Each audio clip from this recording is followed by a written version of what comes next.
Hello dear students, आज के इस लेक्चर में कंटिन्यू करेंगे यूएचवी का यूनिट 3 का one shot lecture understanding harmony in the family and society. देखो, आज के इस लेक्चर में ये यूनिट कंप्लीट होने वाला है। जितने भी टॉपिक सिलेबस में मेंशन किए हैं, जो भी सिलेबस में टॉपिक दिया है, सारे टॉपिक्स कवर होंगे विद इजी वर्ड्स।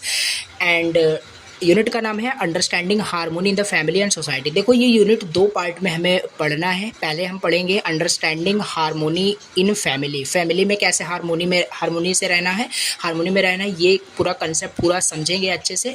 उसके बाद सोसाइटी में वही चीज़ कैसे करनी है, ये चीज़ देखेंगे। देखो, सेकंड यूनिट में हमने क्या पढ़ा था? सेकंड यूनिट में हमने देखा था understanding harmony in human being, ये देखा था। ठीक है, कैसे human being as a human being harmony में रहना है, ये हमने देखा था यूनिट सेकंड के अंदर। नाउ यूनिट थर्ड में हमें कैसे फैमिली के अंदर, सोसाइटी के अंदर कैसे हार्मोनी से रहना है, ये डिस्कस करना है। और जितने भी इसमें इंपॉर्टेंट टॉपिक्स हैं, इंपॉर्टेंट क्वेश्चन है, सारे यहाँ पे मैं डिस्कस करने वाला हूँ।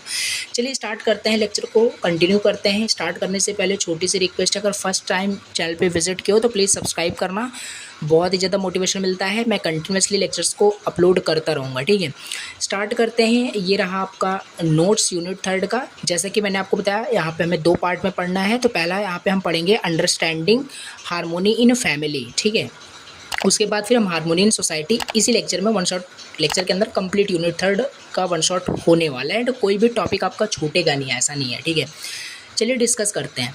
तो पहली चीज़ तो देखो, स्टार्ट करने से पहले आपको पता होना चाहिए फैमिली क्या होता है। देखो, सब कुछ आपको ऑलरेडी पता है, क्योंकि एज अ फैमिली से आप बिलोंग करते हो। ठीक है, फैमिली का एक पार्ट आप भी हो, तो वो सब आपको ऑलरेडी पता। बट एग्ज़ाम में लिखना कैसे है, किस टर्म का यूज़ करना है, टेक्निकल वर्ड्स क्या लिखने हैं, ये सारी चीज़ें हमें यहाँ पे देखनी है। बाकी ऑलरेडी आपको पता तो है कि क्या होता है।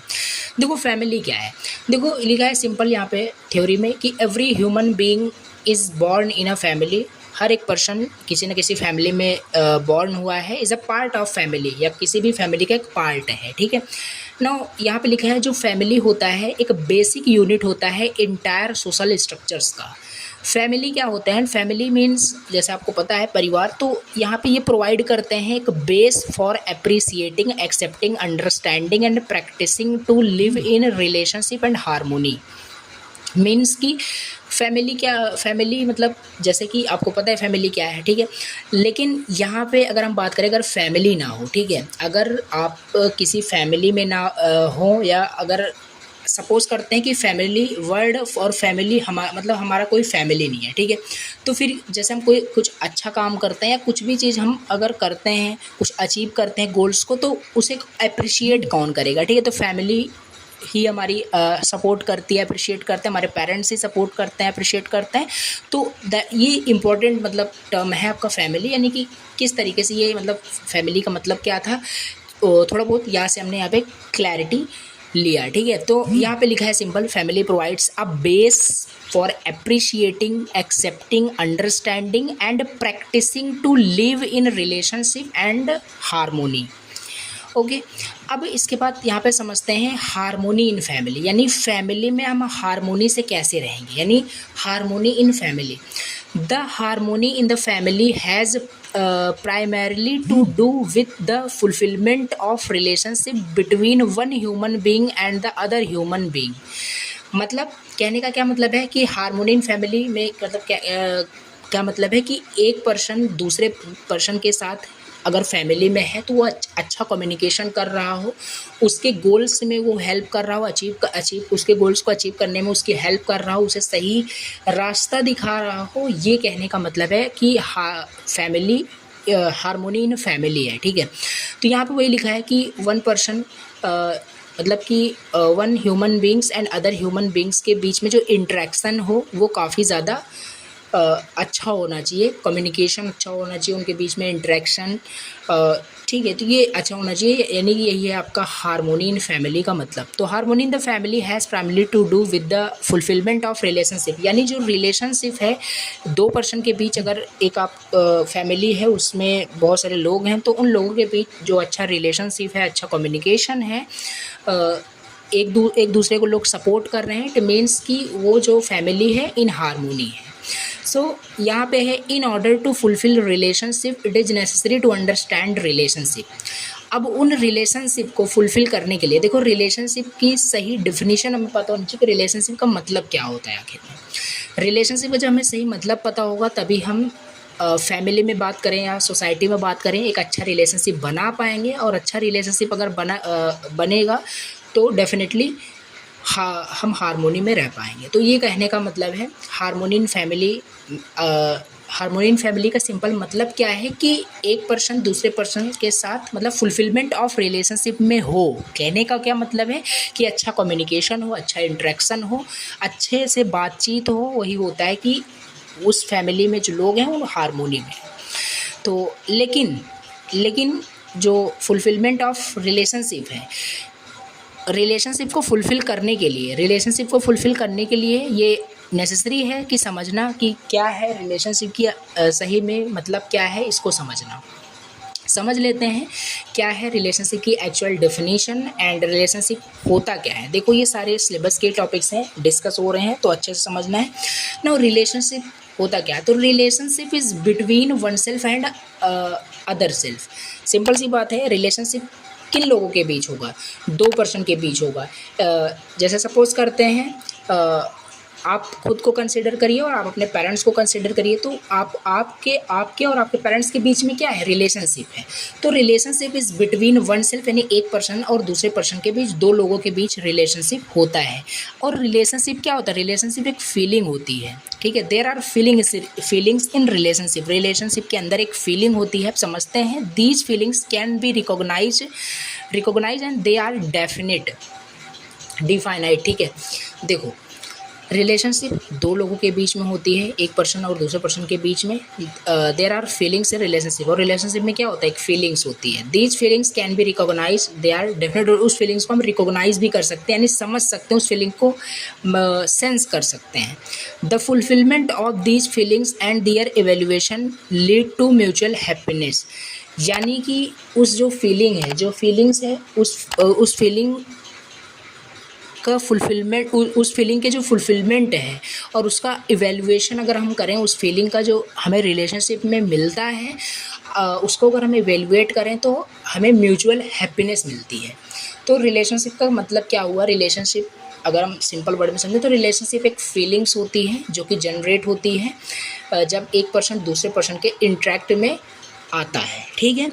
These feelings can be recognise, हम रिकॉग्नाइज कर सकते हैं, समझ सकते हैं, महसूस कर सकते हैं। The fulfilment of these feelings and their evaluation lead to mutual happiness, ठीक है। और इस फीलिंग्स की जो फुलफिलमेंट है और उसका एवेल्यूएशन अगर हम करते हैं तो म्यूचुअल हैप्पीनेस हमें मिलती है। तो ये कहने का मतलब है रिलेशनशिप का। नाउ अब हम समझते हैं फीलिंग्स इन रिलेशनशिप, यानी क्या क्या फीलिंग्स हैं रिलेशनशिप में। रिलेशनशिप में जो हमने भी बात किया कि रिलेशनशिप में एक फीलिंग्स जनरेट होती है कि फीलिंग्स रिलेशनशिप अगर किसी से बनता है, रिलेशनशिप में अगर आप होते हैं तो ये जो 7 to 8 जो फीलिंग्स बताने वाला हूँ, ये सारे फीलिंग्स वहाँ पे होते हैं। एंड इन्हीं फीलिंग्स को हमें समझना है। अगर इन सारे फीलिंग्स को हम अच्छे से समझ लिए कैसे काम करते हैं सारे फीलिंग्स, देन हमारा understanding harmony in family complete हो जाएगा। समझते हैं, देखते हैं क्या होता है। देखो हमने यहाँ पर रिलेशनशिप का मतलब समझ लिया, रिलेशनशिप क्या होता है और ऑलरेडी आपको पता है, ठीक है, कि रिलेशनशिप का मतलब क्या होता है। बताया भी कि एक पर्सन दूसरे पर्सन के जब इंटरेक्शन में आता है तो एक रिलेशनशिप क्रिएट होता है। एंड रिलेशनशिप क्रिएट होने का सिंपल मतलब है कि एक फीलिंग्स, ठीक है। और वो फीलिंग्स क्या क्या है समझते हैं। अगर ये सारी फीलिंग्स होती है it means you are in a relationship. Now feelings in relationship में पहले जो फीलिंग्स होती है इसे हम फाउंडेशन वैल्यू इसे बोल सकते हैं, वो है आपका ट्रस्ट, ठीक है।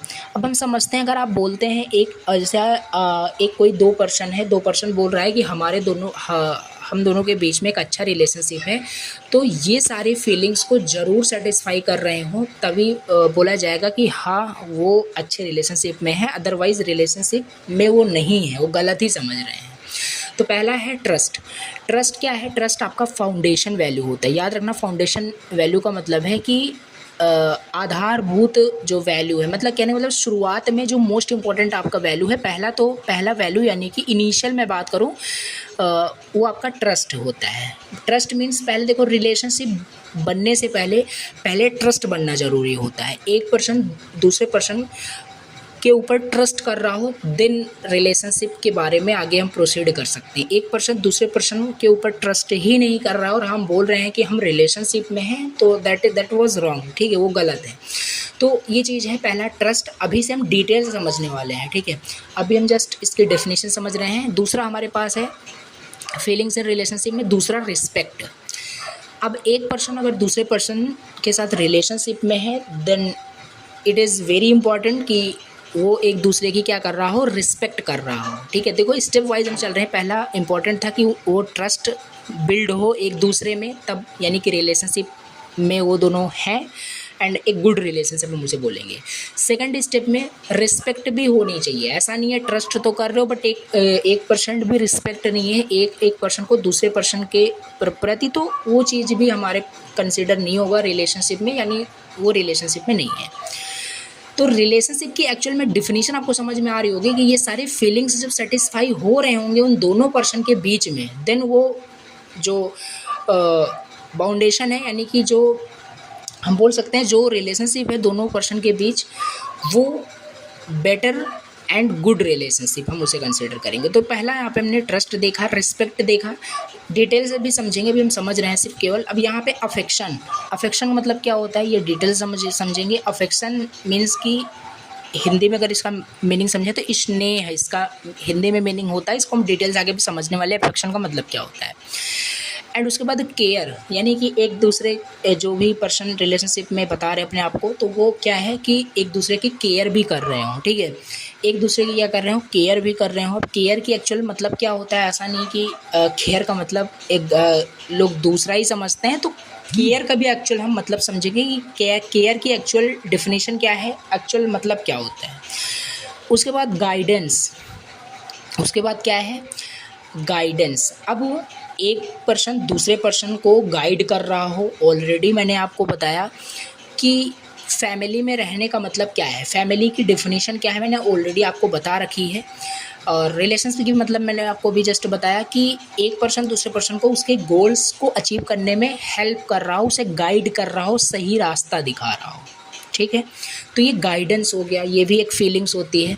नाउ रेवरेंस का हिंदी में मतलब लिखा है श्रद्धा, इसको भी डिटेल से समझेंगे, समझ में आ जाएगा। इसके बाद नेक्स्ट यहाँ पे है ग्लोरी मीन्स कि गौरव, यानी एक पर्सन मान लो दो पर्सन है वो रिलेशनशिप में है, अगर मान लो कोई भी एक पर्सन वहाँ पे कुछ अचीव करता है तो यानी कि गौरव का जो फीलिंग्स होता है वो भी मतलब ग्लोरी होता है, भी समझेंगे इसे डिटेल से। तो ये हो गया इतने सारे फीलिंग्स। एंड इसके बाद नेक्स्ट जो फीलिंग है वो है ग्रेटिट्यूड मीन्स क्या होता है, ग्रेटिट्यूड मीन्स कि मान लो दो पर्सन्स थे रिलेशनशिप में, किसी पर्सन ने कुछ अचीव किया, ठीक है, अचीव किया, या एक पर्सन ने दूसरे पर्सन को की हेल्प किया। अगर हेल्प किया तो ग्रेटिट्यूड शो करना भी एक फीलिंग है। तो इससे भी एक अच्छा रिलेशनशिप बिल्ड होता है। ग्रेटिट्यूड मतलब कि थैंक्स टू अदर पर्सन कहना कि जिसने भी आपकी हेल्प की, तो ये ग्रेटिट्यूड का मतलब होता है। इसके बाद नेक्स्ट यहाँ पे फीलिंग्स है love, and this is complete value in a relationship, ठीक है। लव मीन्स यहाँ पे ऑलरेडी यू नो, एंड यहाँ पे कंप्लीट वैल्यू हम इसे बोलते हैं। जब ऊपर के जितने सारे फीलिंग्स हैं, ध्यान से समझना, ऊपर के ये जो 7 फीलिंग्स हमने समझे, अगर ये 7 फीलिंग्स अच्छे से फॉलो हो रहे हैं, ठीक है, देन उसके बाद ये वाली फीलिंग्स जनरेट होती है।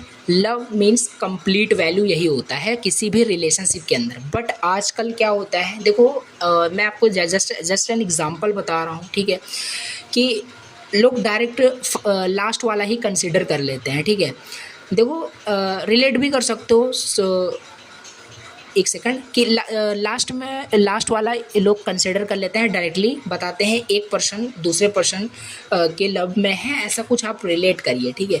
तो वो चीज़ रॉन्ग होती है, वो एक्चुअल में जो कंप्लीट वैल्यू यानी वो एक्चुअल में लव नहीं होता है। तो देखो लव होने के लिए यानी एक पर्सन दूसरे पर्सन के अगर लव में है तो इट मीन्स वो ऊपर के सारे जो वैल्यूज़ हैं, सारे जो फीलिंग्स हैं वो कंप्लीट कर रहा हो, वो सेटिस्फाई कर रहा हो। एक पर्सन दूसरे पर्सन की केयर ही नहीं कर रहा और बता रहा है मैं तुमसे लव करता हूँ, ये अलग अलग मतलब चीज़ें आप समझ सकते हैं।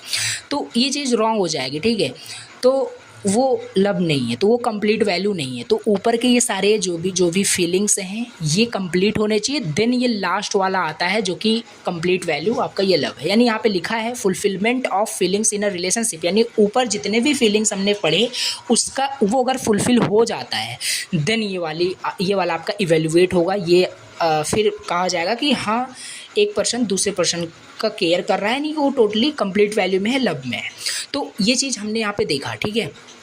तो देखो जस्ट अभी इसे हमने सिर्फ समझा कि क्या क्या रिलेशनशिप में फीलिंग होता है। अभी तक हमने क्या क्या पढ़ा, देखो हमने पहले फैमिली की थोड़ी बहुत डिफिनेशन समझी, फैमिली इंपॉर्टेंट क्यों है, क्योंकि कौन अप्रिशिएट करेगा अगर फैमिली ना हो, एक्सेप्ट कौन करेगा हमारी चीज़ों को, कौन हमें सही मतलब डायरेक्शन कौन देगा।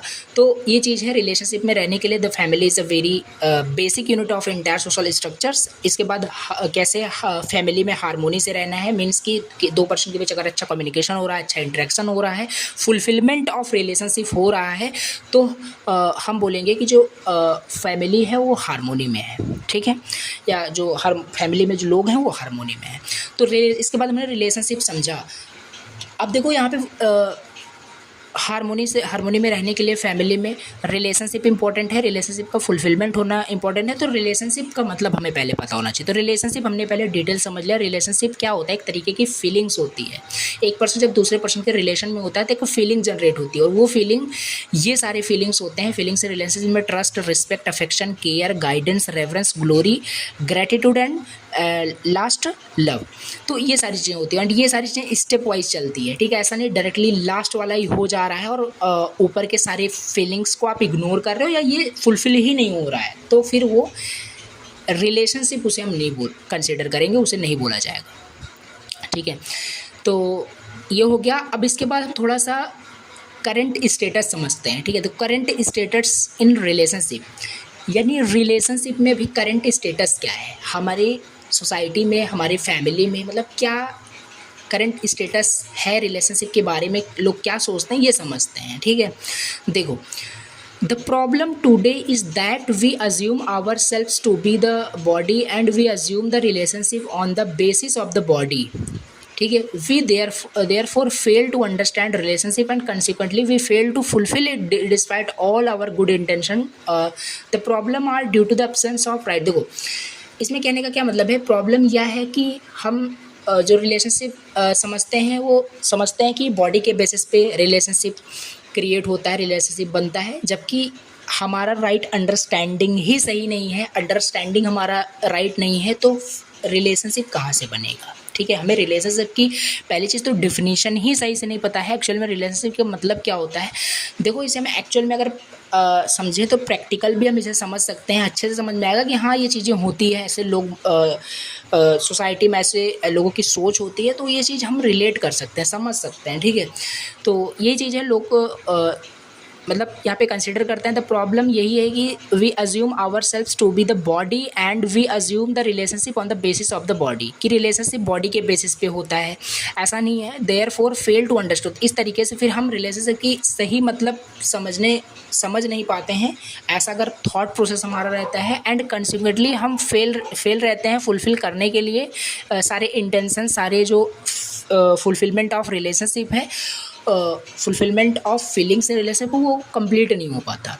देखो तो ये ड्यू टू क्यों होता है, ऐसा रीज़न क्यों है, तो करंट स्टेटस यही है कि राइट अंडरस्टैंडिंग नहीं है, absence of right feeling in the self, यानी सेल्फ के अंदर क्या है, राइट फीलिंग नहीं है दूसरे पर्सन्स के रिगार्डिंग, ठीक है।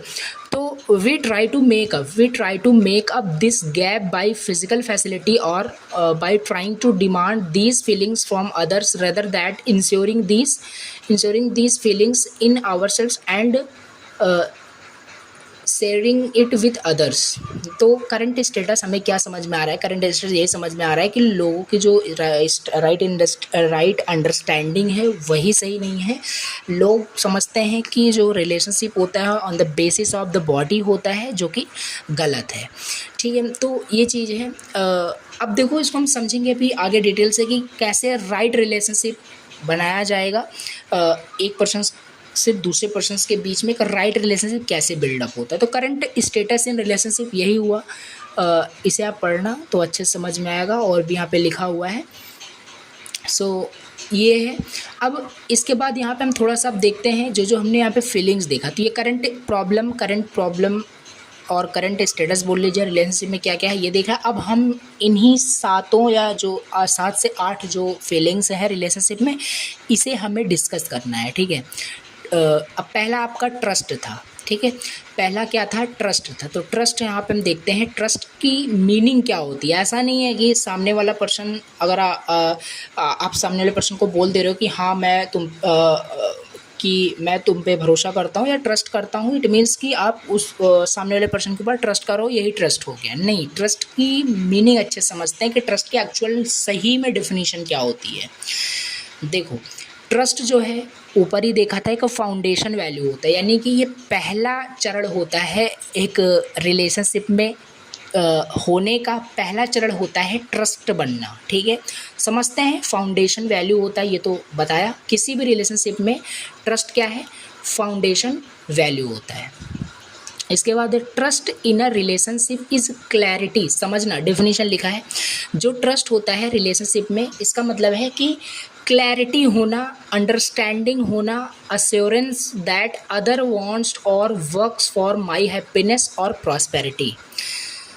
Trust is to be assure that the others intends to make me happy और प्रॉस्परस। देखो, 2 पर्सन हैं, एक पर्सन ए है, एक पर्सन बी है। अगर ए पर्सन वो मतलब कि अगर ए पर्सन जो है वो अश्योर करता है कि अदर पर्सन, यानी जो भी अदर पर्सन है, यानी 2 पर्सन के बीच रिलेशनशिप होता है, देखा था। तो एक पर्सन अगर दूसरे पर्सन्स के हैप्पीनेस के लिए, उसके प्रॉस्पेरस के लिए काम करता है, उसे मोटिवेट करता है, देन इसे हम ट्रस्ट बोलते हैं।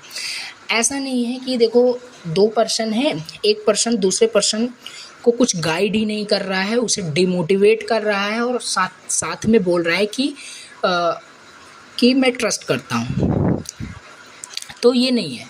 तो ट्रस्ट इन अ रिलेशनशिप ये क्या है? क्लैरिटी है, अंडरस्टैंडिंग, अश्योरेंस दैट अदर्स, कि जो अदर्स हैं वो other wants to works for my happiness और प्रॉस्पेरिटी, कि एक पर्सन दूसरे पर्सन्स के लिए क्या कर रहा हो, उसके हैप्पीनेस के लिए, उसके प्रॉस्पेरिटी के लिए काम कर रहा हो, उसको कुछ हेल्प कर रहा हो। ये होता है ट्रस्ट की सही डेफिनेशन। तो trust is to be assure that the other intends to make me happy और प्रॉस्परस। देखो यहाँ पे वही लिखा है जो बताया कि एक पर्सन दूसरे पर्सन को के हैप्पीनेस के लिए कुछ कर रहा हो, उसको हेल्प कर रहा हो, देन ये ट्रस्ट इसे बोला जाएगा। ठीक है, अभी तक ट्रस्ट का कुछ हम दूसरा ही मतलब समझते थे। अब देखो ट्रस्ट को थोड़ा सा और ज़्यादा एलेबरेट करेंगे और ज़्यादा समझेंगे। तो देखो नेचुरल एक्सेप्टेंस हमने देखा था, जो नेचुरली हमें एक्सेप्टेबल होता है, जैसे गुड थिंग्स जो होते हैं वो नेचुरली एक्सेप्टेबल हमारे लिए होते हैं। ये हमने यूनिट फर्स्ट के अंदर डिस्कस किया था। इसके बाद यहाँ पे हम देखते हैं अबाउट योर एबिलिटी। दोनों के बेसिस पे हम कंपेयर करेंगे। अभी देखो समझ में आएगा कि क्या मतलब है, ट्रस्ट का मतलब क्या होता है। देखो पहला क्वेश्चन यहाँ से आपको पूछता हूँ, या आप खुद से क्वेश्चन करिए कि I wants to make my self happy. I wants to make my self happy, मैं मतलब, अब देखो इसको तो आपको पता ही कि I wants to make my self happy. अगर ये आप क्वेश्चन खुद से करते हो, अगर ये क्वेश्चन आप खुद से करते हो I wants to make my self happy, तो देन आंसर क्या आएगा? आंसर आपको यस में आंसर आएगा। ठीक है, आंसर आपको यस में आने वाला है। देखो समझना, अभी मैं क्या यहाँ पे बताने की कोशिश कर रहा हूँ। दूसरा क्वेश्चन आप खुद से पूछे, I want to make the other happy. I want to make the other happy. यहाँ पे भी क्या आंसर आपका आएगा, आपके मन से, आपके अंदर से जो आवाज़ आएगी वो आपको बोलेगा यस, यानी दोनों का आंसर यस होगा। I wants to make my self, अगर आप खुद से क्वेश्चन करो I wants to make my self happy, then हाँ सिंपल है, नेचुरल एक्सेप्टेंस हो रहा है, यस आंसर आ रहा है। I wants to make the other happy, yes आ रहा है। The other, now third question note करना, ठीक है। The other wants to make her self या हिम सेल्फ हैप्पी। देखो यहाँ पे क्या हुआ, अब यहाँ पे अगर आप इसे क्वेश्चन करते हो खुद से तो यहाँ पे क्या होगा, आंसर आपको नो मिलेगा, ठीक है। यहाँ पे आंसर आपको नो मिलेगा। अब ऐसा हुआ क्यों, इसे अभी हम डिटेल से समझेंगे, आगे बहुत डिटेल से बताने वाला हूँ ऐसा क्यों हो रहा है। ट्रस्ट का मतलब समझ में अच्छे से आपको आ जाएगा कि एक्चुअल में मतलब क्या होता है।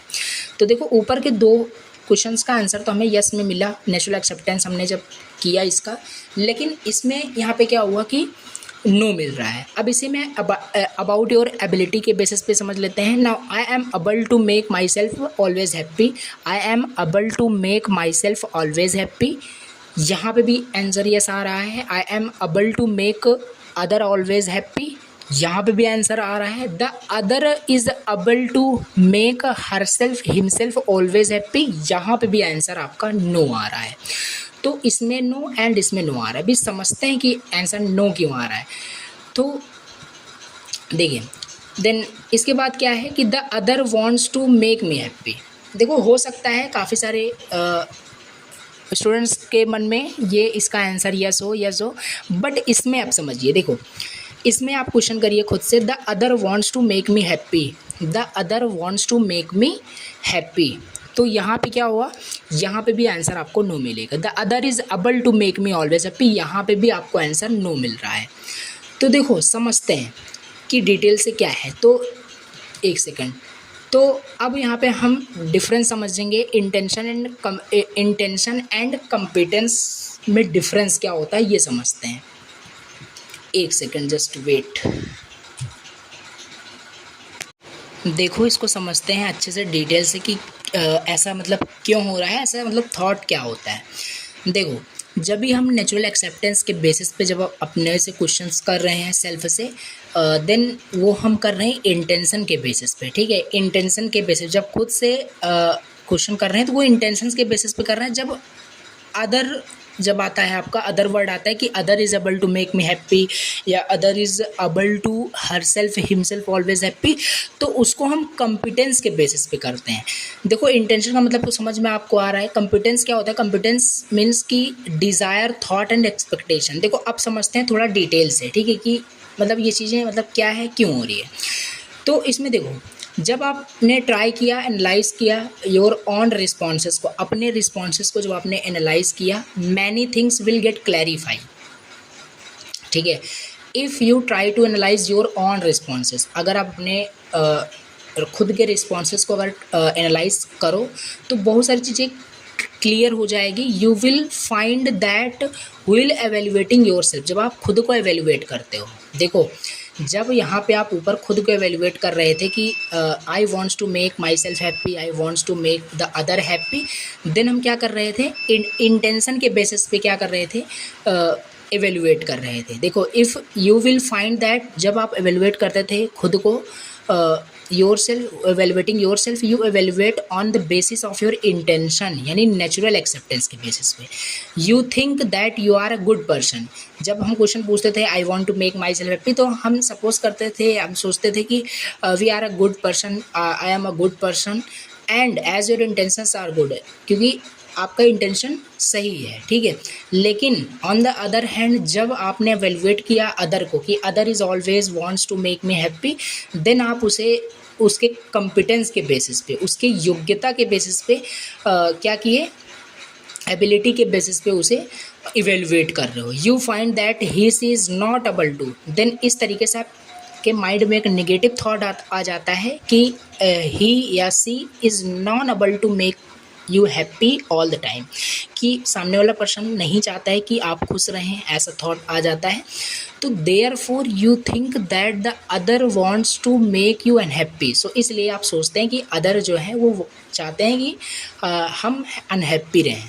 तो ये कुछ मतलब डिस्टिंग्विश निकल के आ रहा है कि कैसे ट्रस्ट में क्या होता है, जब हम सामने वाले पर्सन को इवेलुएट करते हैं, उससे कोई जैसे खुद क्वेश्चन से हमने यहाँ पे क्वेश्चन के बेसिस पे इवेलुएट करके देखा, तो उसको हम उसके एबिलिटी के बेसिस पे करते हैं। और ख़ुद को जब आप एलिवेट करते हैं तो हम कंसिडर करते हैं that I am a good person, then अच्छा आप हम कंसिडर करते हैं कि हाँ हम चाहते हैं कि सामने वाला पर्सन खुश रहे, बट सामने वाला पर्सन नहीं चाहता कि हम खुश रहें। ये गलत थॉट्स है। You have a doubt, then इस तरीके से you have a doubt on other intention. तो इस तरीके से आप अदर पर्सन के इंटेंशन पे आप डाउट कर रहे हैं, ठीक है। मे भी हो सकता है अदर पर्सन्स आप जैसे आप कंसिडर कर रहे हैं कि आप सामने वाले पर्सन को हैप्पी देखना चाहते हैं, ठीक है। उसी तरीके से सामने वाला पर्सन भी चाहता होगा, बट आप में एक गलत इंटेंशन आ गई, आपने डाउट किया सामने वाले पर्सन के इंटेंशन पे, तो इस तरीके से एक गलत थॉट प्रोसेस हुआ। So on the basis of lack of competence we conclude about lack of intention of the others। तो इस तरीके से this is the common mistake that we make in relationship today। और ये जो हमने मिस्टेक्स अभी समझा, ये मतलब कॉमन मिस्टेक है रिलेशनशिप के अंदर। अगर आज हम इसको देखें तो देखो, हमने यहाँ पे क्या देखा, ट्रस्ट देखा था, ठीक है। तो ट्रस्ट क्या होता है, यानी कि एक पर्सन दूसरे पर्सन के प्रॉस्पेरिटी के लिए, उसके हैप्पीनेस के लिए काम कर रहा हो, उसको गाइड कर रहा हो, उसे बता रहा हो, यानी कि सामने वाले पर्सन्स के लिए काम कर रहा हो, उसके हैप्पीनेस के लिए, उसके प्रॉस्पेरिटी के लिए, देन इसका मतलब होता है ट्रस्ट, ठीक है। अब इसी ट्रस्ट को और थोड़ा समझने के लिए हमने क्या किया, कुछ क्वेश्चंस आंसर किए कि ट्रस्ट की सही मीनिंग क्या होती है और क्या क्या मिस्टेक्स होते हैं आज के रिलेशनशिप में, जो मिस्टेक्स होते हैं।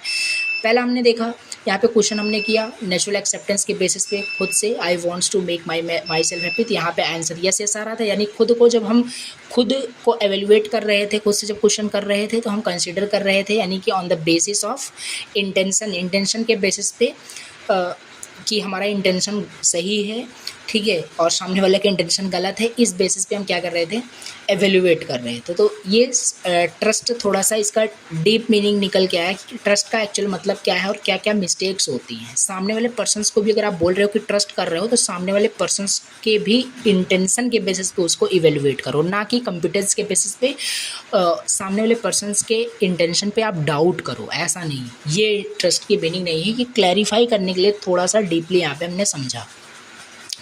नेक्स्ट फीलिंग है आपका रिलेशनशिप के अंदर रिस्पेक्ट। हमने ट्रस्ट कंप्लीट कर लिया, नेक्स्ट है रिस्पेक्ट। रिस्पेक्ट में क्या है समझते हैं। देखो रिस्पेक्ट में क्या होता है, रिस्पेक्ट का एक्चुअल मतलब समझते हैं। अब ऐसा नहीं है, देखो आप मान लो आप अपने से बड़े मतलब टीचर का आप समझ सकते हैं, जैसे कि आप किसी आप अपने टीचर का क्या करते हैं, आप गुड मॉर्निंग करते हैं, ग्रीट करते हैं, उनका पैर छूते हैं, तो इसका मतलब ये नहीं है कि आप उनकी रिस्पेक्ट कर रहे हैं। देखो एक्चुअल में इसकी मीनिंग हम समझेंगे, ठीक है, कि रिस्पेक्ट का मतलब क्या होता है इसका। देखो यहाँ पे समझते हैं, अच्छे समझ में आ गया, इसके पहले अच्छे से डेफिनेशन समझते हैं, फिर एग्जांपल समझेंगे। The term respect refers to the right evaluation of person. देखो एक वर्ड में रिस्पेक्ट का मतलब होता है किसी भी पर्सन का राइट एवेल्युएशन, ठीक है। आप जो है सामने से अपने टीचर का पैर आप छू रहे हैं, ठीक है, that was good, Indian culture में बढ़िया है, छूना चाहिए सभी को। उसके बाद लेकिन आप उसी टीचर का या उस किसी भी पर्सन का जिसके आप रिस्पेक्ट कर रहे हो, आप बता रहे हो कि मैं आपकी रिस्पेक्ट करता हूँ, और उसी पर्सन का बाद में आप उसके पीछे आप समझो कि उसका गलत इवेल्युएशन करते हो, उसकी पोस्ट का, उसके किसी भी पर्सन का अगर इवेल्युएशन आप गलत तरीके से करते हो, यानी कि वो डिसरिस्पेक्ट करते हो। समझते हैं और डिटेल से। कहने का मतलब है कि रिस्पेक्ट का मतलब यही होता है कि रिस्पेक्ट का मतलब है right evaluation of a person, किसी भी पर्सन का राइट इवेल्युएशन हो। देन एवरी इंडिविजुअल, हर पर्सन चाहता है कि he she should be evaluated as he or she is, and also be evaluated other as they, एक second, as they are। when we are rightly evaluated then we feel respected, when we are not rightly evaluated then we feel disrespected। जैसे example अगर समझते हैं, ठीक है, जैसे मान लेते हैं कि एग्जाम्पल लेते हैं, जैसे आप पढ़ने में बहुत अच्छे हैं, ठीक है, आप पढ़ने में बहुत अच्छे हैं, ठीक, आप पढ़ने में बहुत अच्छे हैं, बहुत मेहनत भी कर रहे हैं, हार्ड वर्क पोटेंट कर रहे हैं अच्छे मार्क्स लाने के लिए, बट सपोज़ करते हैं, बट ऐसा होता नहीं है, बट फिर भी सपोज़ करते हैं आपका आपके फ्रेंड्स या आपके पेरेंट्स, ठीक है, दूसरे पेरेंट्स के सामने, किसी दूसरे आपके फ्रेंड्स के पेरेंट्स के सामने आपके पेरेंट्स आपके बारे में, मतलब ऐसा रेयर केस में होता है, बट समझते हैं, एग्जांपल में समझना है, आपका जो इवैल्यूएशन है वो मतलब सही तरीके से नहीं कर रहे हैं, यानी वो बोल रहे हैं दूसरे पेरेंट्स के सामने आपको कि मेरा लड़का पढ़ता नहीं है, ठीक है। अब उनको क्या पता कि आप किस तरीके से पढ़ाई कर रहे हो, किस तरीके से स्टडी कर रहे हो, किस तरीके से हार्ड वर्क कर रहे हो, उनको क्या पता, ठीक है, ऐसा एग्जांपल लीजिए। बट वहाँ पे जो उन्होंने आपके बारे में बात की दूसरे पेरेंट्स के सामने, दूसरे आपके फ्रेंड्स के पेरेंट्स के सामने, वहाँ पे आपका क्या हुआ, डिसरिस्पेक्ट हुआ। डिसरिस्पेक्ट किस रीज़न से हुआ कि आपका राइट एवेल्यूएशन नहीं किया गया। राइट एवेल्यूएशन नहीं किया गया का क्या मतलब है कि आप पढ़ाई भी करते हो, हार्ड वर्क भी कर रहे हो, मेहनत भी कर रहे हो, अच्छे नंबर्स भी आपके आ रहे हैं, बट फिर भी आपका राइट एवेल्यूएशन नहीं किया गया। आप जिस लायक थे उस लायक आपको नहीं बताया गया, यानी इस तरीके से आप डिसरिस्पेक्ट हो गए, डिसरिस्पेक्ट आपको यहाँ पे किया गया। देखो एग्जाम्पल समझते हैं, बाकी ऐसे पेरेंट्स नहीं करते, आप यहाँ पे समझते देखो। लेकिन उसी तरीके से जैसे दूसरा एग्जांपल लेते हैं, आप बहुत मेहनत कर रहे हो, बहुत पढ़ाई कर रहे हो, हार्ड वर्क पूर्ण कर रहे हो, उसके बाद आपके पेरेंट्स क्या हैं, दूसरे आपके फ्रेंड्स के पेरेंट्स के सामने हाँ आपके बारे में बता रहे हैं कि हाँ मेरा लड़का पढ़ रहा है, ठीक है, और मेहनत भी कर रहा है, अच्छे नंबर्स भी आ रहे हैं, हार्ड वर्क कर रहा है, तो वहाँ पे क्या हुआ, और वो चीज़ आप फॉलो भी कर रहे हो, वो चीज़ वाकई में आप कर रहे हो, तो वहाँ पे आपका जो इवैल्यूएशन हुआ वो राइट एवेल्यूएशन हुआ, यानी आपका रिस्पेक्ट हुआ, वहाँ पे आपके पेरेंट्स आपकी रिस्पेक्ट किए, ठीक है। तो ये एग्जांपल आप समझ सकते हैं। उसी तरीके से अब एक एग्जांपल टीचर का भी लेते हैं। आप मान लो आप अपने टीचर का पैर छूते हैं, ठीक है, दैट वाज गुड, ऑलरेडी बताया, बट उसी टीचर का आप अपने फ्रेंड सर्कल में बाद में बताते हैं ये टीचर अच्छा नहीं पढ़ाता, ये टीचर बेकार है, तो इट मीन्स कि आप उस टीचर का डिसरिस्पेक्ट कर रहे हैं। अब आपको नहीं पता कि उस टीचर ने कितनी मेहनत की है पढ़ाने के लिए, या पहले उन्होंने पढ़ करके यानी तमाम बहुत सारे डिग्रियां की हैं, ठीक है, उसके बाद वो आपको पढ़ा रहे हैं, उनके पास नॉलेज भी है, ठीक है, अंडरस्टैंडिंग की प्रॉब्लम कुछ हो सकती है, ठीक है, बट जो आप बता रहे हो कि ये टीचर अच्छा नहीं पढ़ा पाते, यानी कि आप उनका इवैल्यूएशन सही तरीके से नहीं किए, यानी कि टीचर का डिसरिस्पेक्ट आप कर चुके हो। उसी तरीके से कोई टीचर अच्छा पढ़ा रहा है और अगर उसका आप राइट इवैल्यूएशन करते हो किसी अदर पर्सन के सामने, तो क्या होगा, उसका रिस्पेक्ट हो जाएगा। तो ये चीज़ हमने देखा रिस्पेक्ट का एक्चुअल सिंपल मीनिंग, ठीक है। तो ये तो हमने रिस्पेक्ट देखा। सेल्फ़ रिस्पेक्ट भी एक छोटा सा टर्म आ जाता है। सेल्फ़ रिस्पेक्ट क्या होता है, अगर बोलते हो कि मैं खुद का सेल्फ़ रिस्पेक्ट करता हूँ, ठीक है, मेरे आत्मसम्मान पे कोई वो नहीं आना चाहिए, तो सेल्फ़ रिस्पेक्ट की भी सही मीनिंग आप समझ लीजिए। सेल्फ़ रिस्पेक्ट का मतलब होता है खुद को सही एवेल्युएट करना, यानी माई सेल्फ राइट एवेल्युएशन, यानी खुद को सही एवेल्युएट करना खुद के नज़रों में, ठीक है। तो वही हो गया आपका सेल्फ़ रिस्पेक्ट। नाउ अब हम थोड़ा सा देखते हैं। देखो ये जो डिसरिस्पेक्ट होता है, एक बार समझते हैं। डिसरिस्पेक्ट मैंने एग्जांपल से बता दिया, बाकी थ्योरी लिखा हुआ है। जो डिसरिस्पेक्ट होता है किसी भी पर्सन का, किसी भी ह्यूमन बीइंग का जो डिसरिस्पेक्ट होता है, वो 3 तरीके से डिसरिस्पेक्ट होता है पर्सन। कैसे देख लेते हैं। पहला हो गया आपका ओवर इवेल्युएशन। किसी भी पर्सन का अगर ओवर इवेल्युएशन हो जाए तो क्या होगा, पर्सन तब भी डिसरिस्पेक्टेड हो जाएगा। जैसे एग्जांपल ही मैंने आपको बताया था, जैसे आप सपोज़ करिए आप पढ़ाई भी कर रहे हो बट उतना मतलब हार्ड वर्क नहीं कर रहे हो, अगर एज सच समझें कि आप उतना हार्ड वर्क नहीं कर रहे हो, बट हाँ पढ़ाई कर रहे हो और तैयारी भी अच्छे से कर रहे हो आप, ठीक है। तो लेकिन क्या है, आपके पेरेंट्स आपके फ्रेंड्स के पेरेंट्स के सामने कह रहे हैं, बोल रहे हैं आपके बारे में कि मेरा लड़का बहुत पढ़ रहा है, दिन रात मतलब पढ़ता रहता है, हार्ड वर्क कर रहा है, जबकि उतना आप मेहनत भी नहीं कर रहे हो।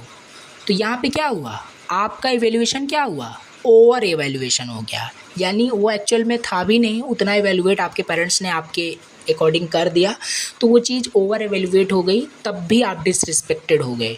तब भी आप डिसरिस्पेक्ट हो गए। तो यहाँ पे वही लिखा है, to evaluate for more than what it is. If someone praise you for the quality which you do not possess, you feel uncomfortable, then आप अनकंफर्टेबल फील करेंगे एंड यही है आपका डिसरिस्पेक्ट। ये भी आपका एक डिसरिस्पेक्ट हो जाएगा। ओवर एवेल्यूशन अगर आपका हो जाता है, किसी भी पर्सन का अगर ओवर एवेल्यूशन आप करते हो, तब भी उस पर्सन का आप डिसरिस्पेक्ट ही कर रहे हो। सेकंड डिसरिस्पेक्ट में क्या आता है, अंडर इवेल्युएशन। अंडर इवेल्युएशन में क्या होता है, किसी भी पर्सन का अंडर इवेल्युएशन कर देना। सिंपल एग्जांपल ही बताया था, बहुत मेहनत कर रहे हो बट आपके जैसे फ्रेंड्स के सामने आपके पेरेंट्स मतलब कहते हैं कि मेरा लड़का उतना पढ़ाई नहीं करता, तो ये चीज़ हमने देखी थी, अंडर इवेल्युएशन हो जाएगा। अब एक आता है आपका अदरवाइज इवेल्युएशन। अदरवाइज इवेल्युएशन क्या है, इसको समझ लेते हैं।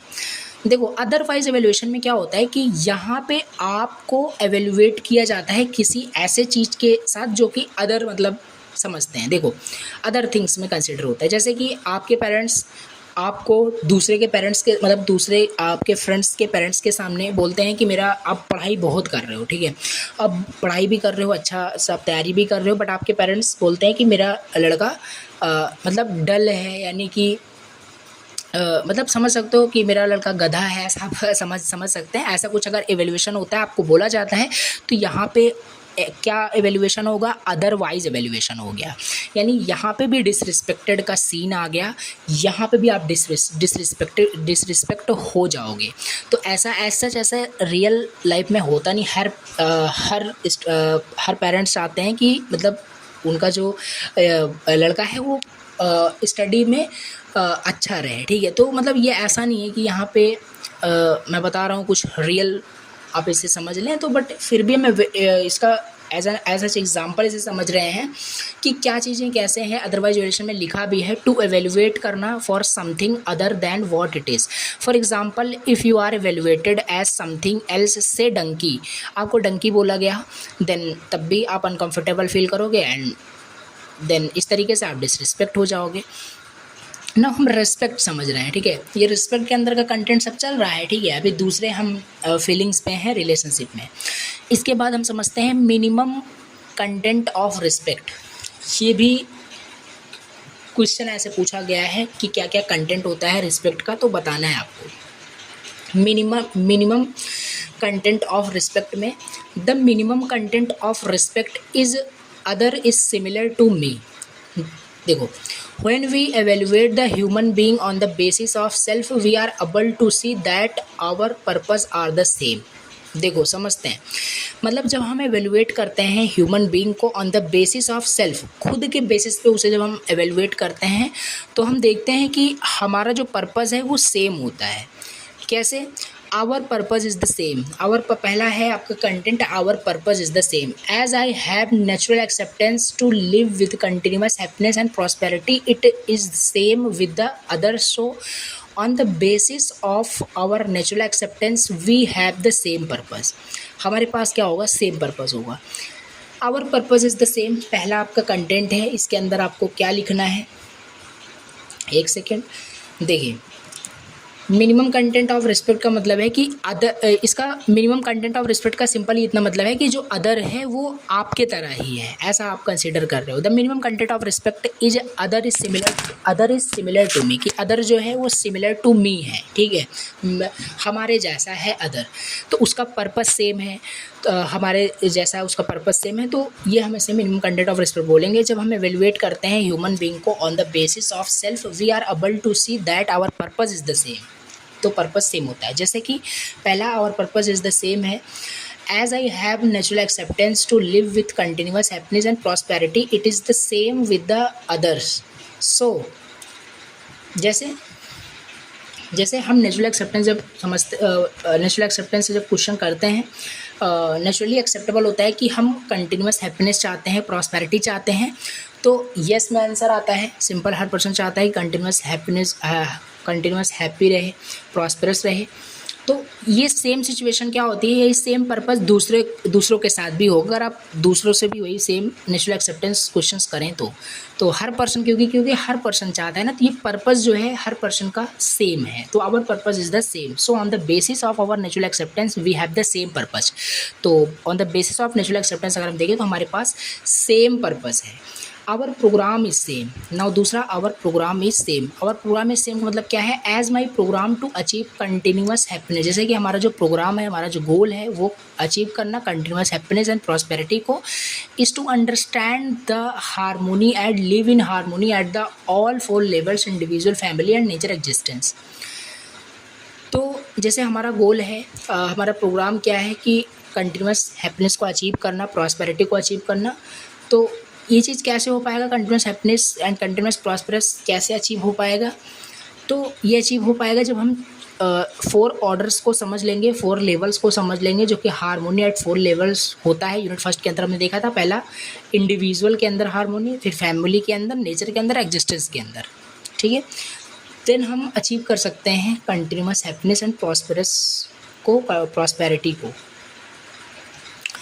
It is same with other, और यही सेम प्रोसेस क्या होता है, अगर अदर से भी आप पूछो तो अदर भी यही चाहता है, कंटिन्यूस हैप्पीनेस को अचीव करना चाहता है, प्रॉस्पेरिटी को अचीव करना चाहते हैं, और उसको भी फिर हारमोनी एट ऑल 4 लेवल को समझना पड़ेगा, इंडिविजुअल में एंड फैमिली में, नेचर में एंड एग्जिस्टेंस में।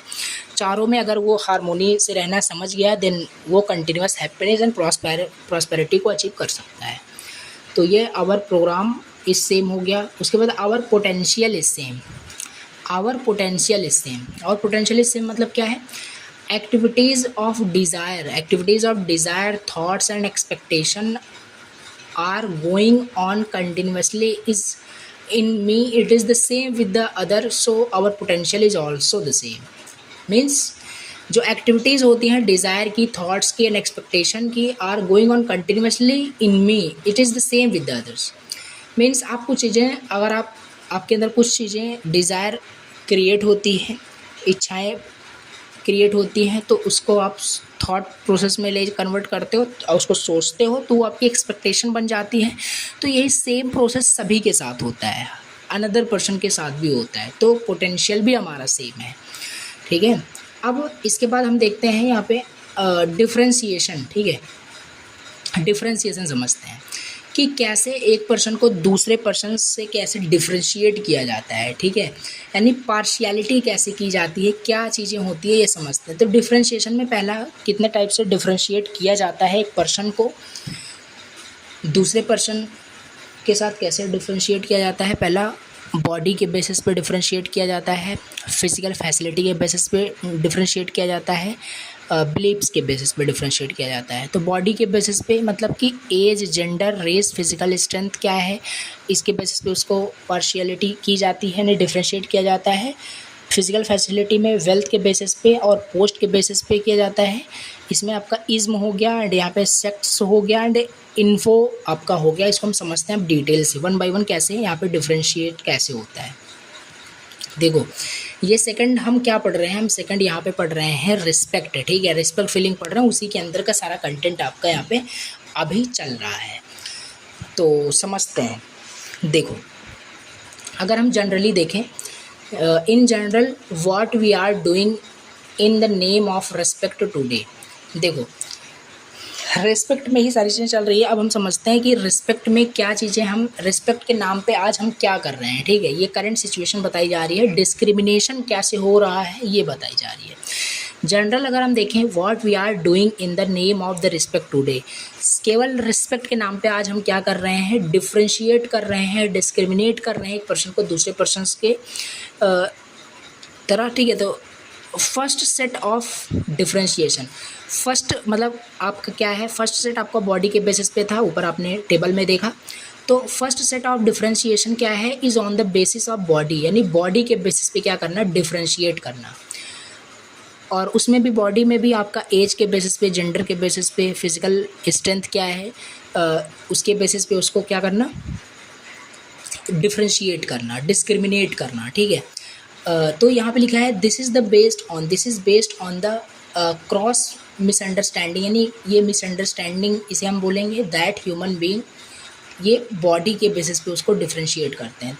लेकिन जो कि ट्रुथ क्या है कि ह्यूमन बीइंग जो होता है वो कोएग्जिस्टेंस होता है सेल्फ एंड बॉडी का। देखो क्या गलत थॉट्स ह्यूमंस के बीच में रहता है कि लोग सोचते हैं कि जो ह्यूमन बीइंग होता है वो ओनली बॉडी का होता है, जबकि हमने पढ़ रखा है कि जो ह्यूमन बीइंग होता है वो कोएग्जिस्टेंस होता है सेल्फ एंड बॉडी का, दो पार्ट से मिलकर बना होता है। इसीलिए लोग सोचते हैं कि ह्यूमन बीइंग जो होता है वो ओनली बॉडी से बॉडी मतलब से एक बॉडी का एक पार्ट होता है, तो इसी वजह से वो बॉडी के बेसिस पर उसे क्या करता है, डिस्क्रिमिनेट करते हैं। But the truth is that human being is the coexistence of self and body. तो ये चीज़ हो गया कि कैसे डिफ्रेंशिएट किया जाता है बॉडी के बेसिस पे। जैसे एक पर्सन मान लो एक पर्सन की एज, अगर मान लो कोई छोटा बच्चा है, ठीक है, कोई छोटा अगर बच्चा है तो ऐसा नहीं है कि आप उसके एज के बेस पे उसे डिसरिस्पेक्ट करोगे, ठीक है। अब ऐसा नहीं है कि देखो ऐसा तो बोला जाता है कि जो छोटे मतलब चाइल्ड होते हैं वो मतलब अपने से बड़े का सम्मान करें, बट ये भी होना चाहिए कि जो बड़े होते हैं उनको भी मतलब छोटे लोगों का रिस्पेक्ट करना चाहिए, ठीक है। तो ये चीज़ है, डिस्क्रिमिनेशन नहीं होना चाहिए, नहीं तो फिर यही हो जाएगा, डिफरेंशिएशन वाले में आ जाएगा, जो कि बॉडी के बेसिस पे यानी एज के बेसिस पे आप कर रहे हो, यानी उसकी एज अगर आपसे कम है इट मीन्स कि आप उसे डिसरिस्पेक्ट करोगे, तो ये चीज़ नहीं होनी चाहिए। जेंडर के बेसिस पे भी नहीं होना चाहिए कि अगर सामने वाला पर्सन फीमेल है तो उसे आप डिसरिस्पेक्ट करें किसी भी तरीके से, तो ये चीज़ भी नहीं होना चाहिए। फिज़िकल स्ट्रेंथ भी, यानी कि कोई सामने वाला पर्सन अगर दुबला है पतला है तो उसके फिज़िकल स्ट्रेंथ के बेसिस पे आप उसे ट्रोल कर रहे हो, उसे डिफरेंशिएट कर रहे हो, डिस्क्रिमिनेट कर रहे हो, सो ये भी यहाँ पे आपका डिफरेंशिएशन में आ जाएगा। तो ये चीज़ हो गया पहला, किस तरीके से डिफरेंशिएट करते हैं रिस्पेक्ट के बेसिस पे, और बोलते हैं कि मैं रिस्पेक्ट करता हूँ सामने वाले पर्सन्स का। तो सामने वाले पर्सन का अगर आप रिस्पेक्ट करते हो तो उसे बॉडी के बेसिस पे यानी age, gender, race and physical strength, इन सब के बेसिस पे उसे मतलब डिफरेंशिएट ना करें, ठीक है। तो सेकंड सेट ऑफ डिफरेंशिएशन देख लेते हैं। सेकंड सेट ऑफ डिफरेंशिएशन क्या है? सेकंड सेट ऑफ डिफरेंशिएशन था आपका फिजिकल फैसिलिटीज़। फिजिकल फैसिलिटीज़ के बेसिस पे उसे डिफरेंशिएट करना, डिस्क्रिमिनेट करना, ठीक है। तो on the basis of wealth and post, इसमें वेल्थ एंड पोस्ट था, यानी इसमें क्या है, gross misunderstanding here is that physical facility is equal to the happiness. यहाँ पे जो मिसअंडरस्टैंडिंग लोगों के बीच में है वो है कि जो हैप्पीनेस होता है वो फिज़िकल फैसिलिटी पे डिपेंड करता है, जबकि ऐसा नहीं होता है। बहुत सारे लोगों के पास बहुत सारी फिज़िकल फैसिलिटीज़ होती है but still they are unhappy. तो ये तो बिल्कुल फॉल्स ही हो गया। तो ये ग्रॉस मिसअंडरस्टैंडिंग है, is that physical facility is equal to the happiness, that is wrong. Now the truth is that, truth ये है कि जो हैप्पीनेस होता है is to be in state of harmony. Happiness की डिफिनीशन हमने यूनिट फर्स्ट में समझी थी कि to be in state of harmony, यानी कि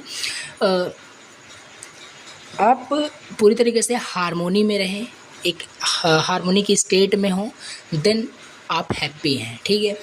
तो ये चीज़ है कि किसी को उसके पोस्ट के बेसिस पे, ऐसा नहीं है सामने वाला अगर IAS ऑफिसर है देन आप उसकी रिस्पेक्ट करोगे, अदरवाइज़ अगर सामने वाला कोई पोस्टमैन होता है या कोई गार्ड होता है तो उसकी आप डिसरिस्पेक्ट करोगे, उससे सही से आप बात नहीं करोगे। तो ये भी डिफरेंशिएशन नहीं होना चाहिए, on the basis of physical facility नहीं होना चाहिए, वेल्थ और पोस्ट के बेसिस पे डिफरेंशिएट नहीं होना चाहिए। अगर आप बोल रहे हो कि एक मैं रिस्पेक्ट करता हूँ तो मैं आई एम अ रिस्पेक्टफुल पर्सन, तो ऐसा बोल रहे हो तो फिर ये सारी चीज़ें डिफरेंशिएट नहीं होनी चाहिए।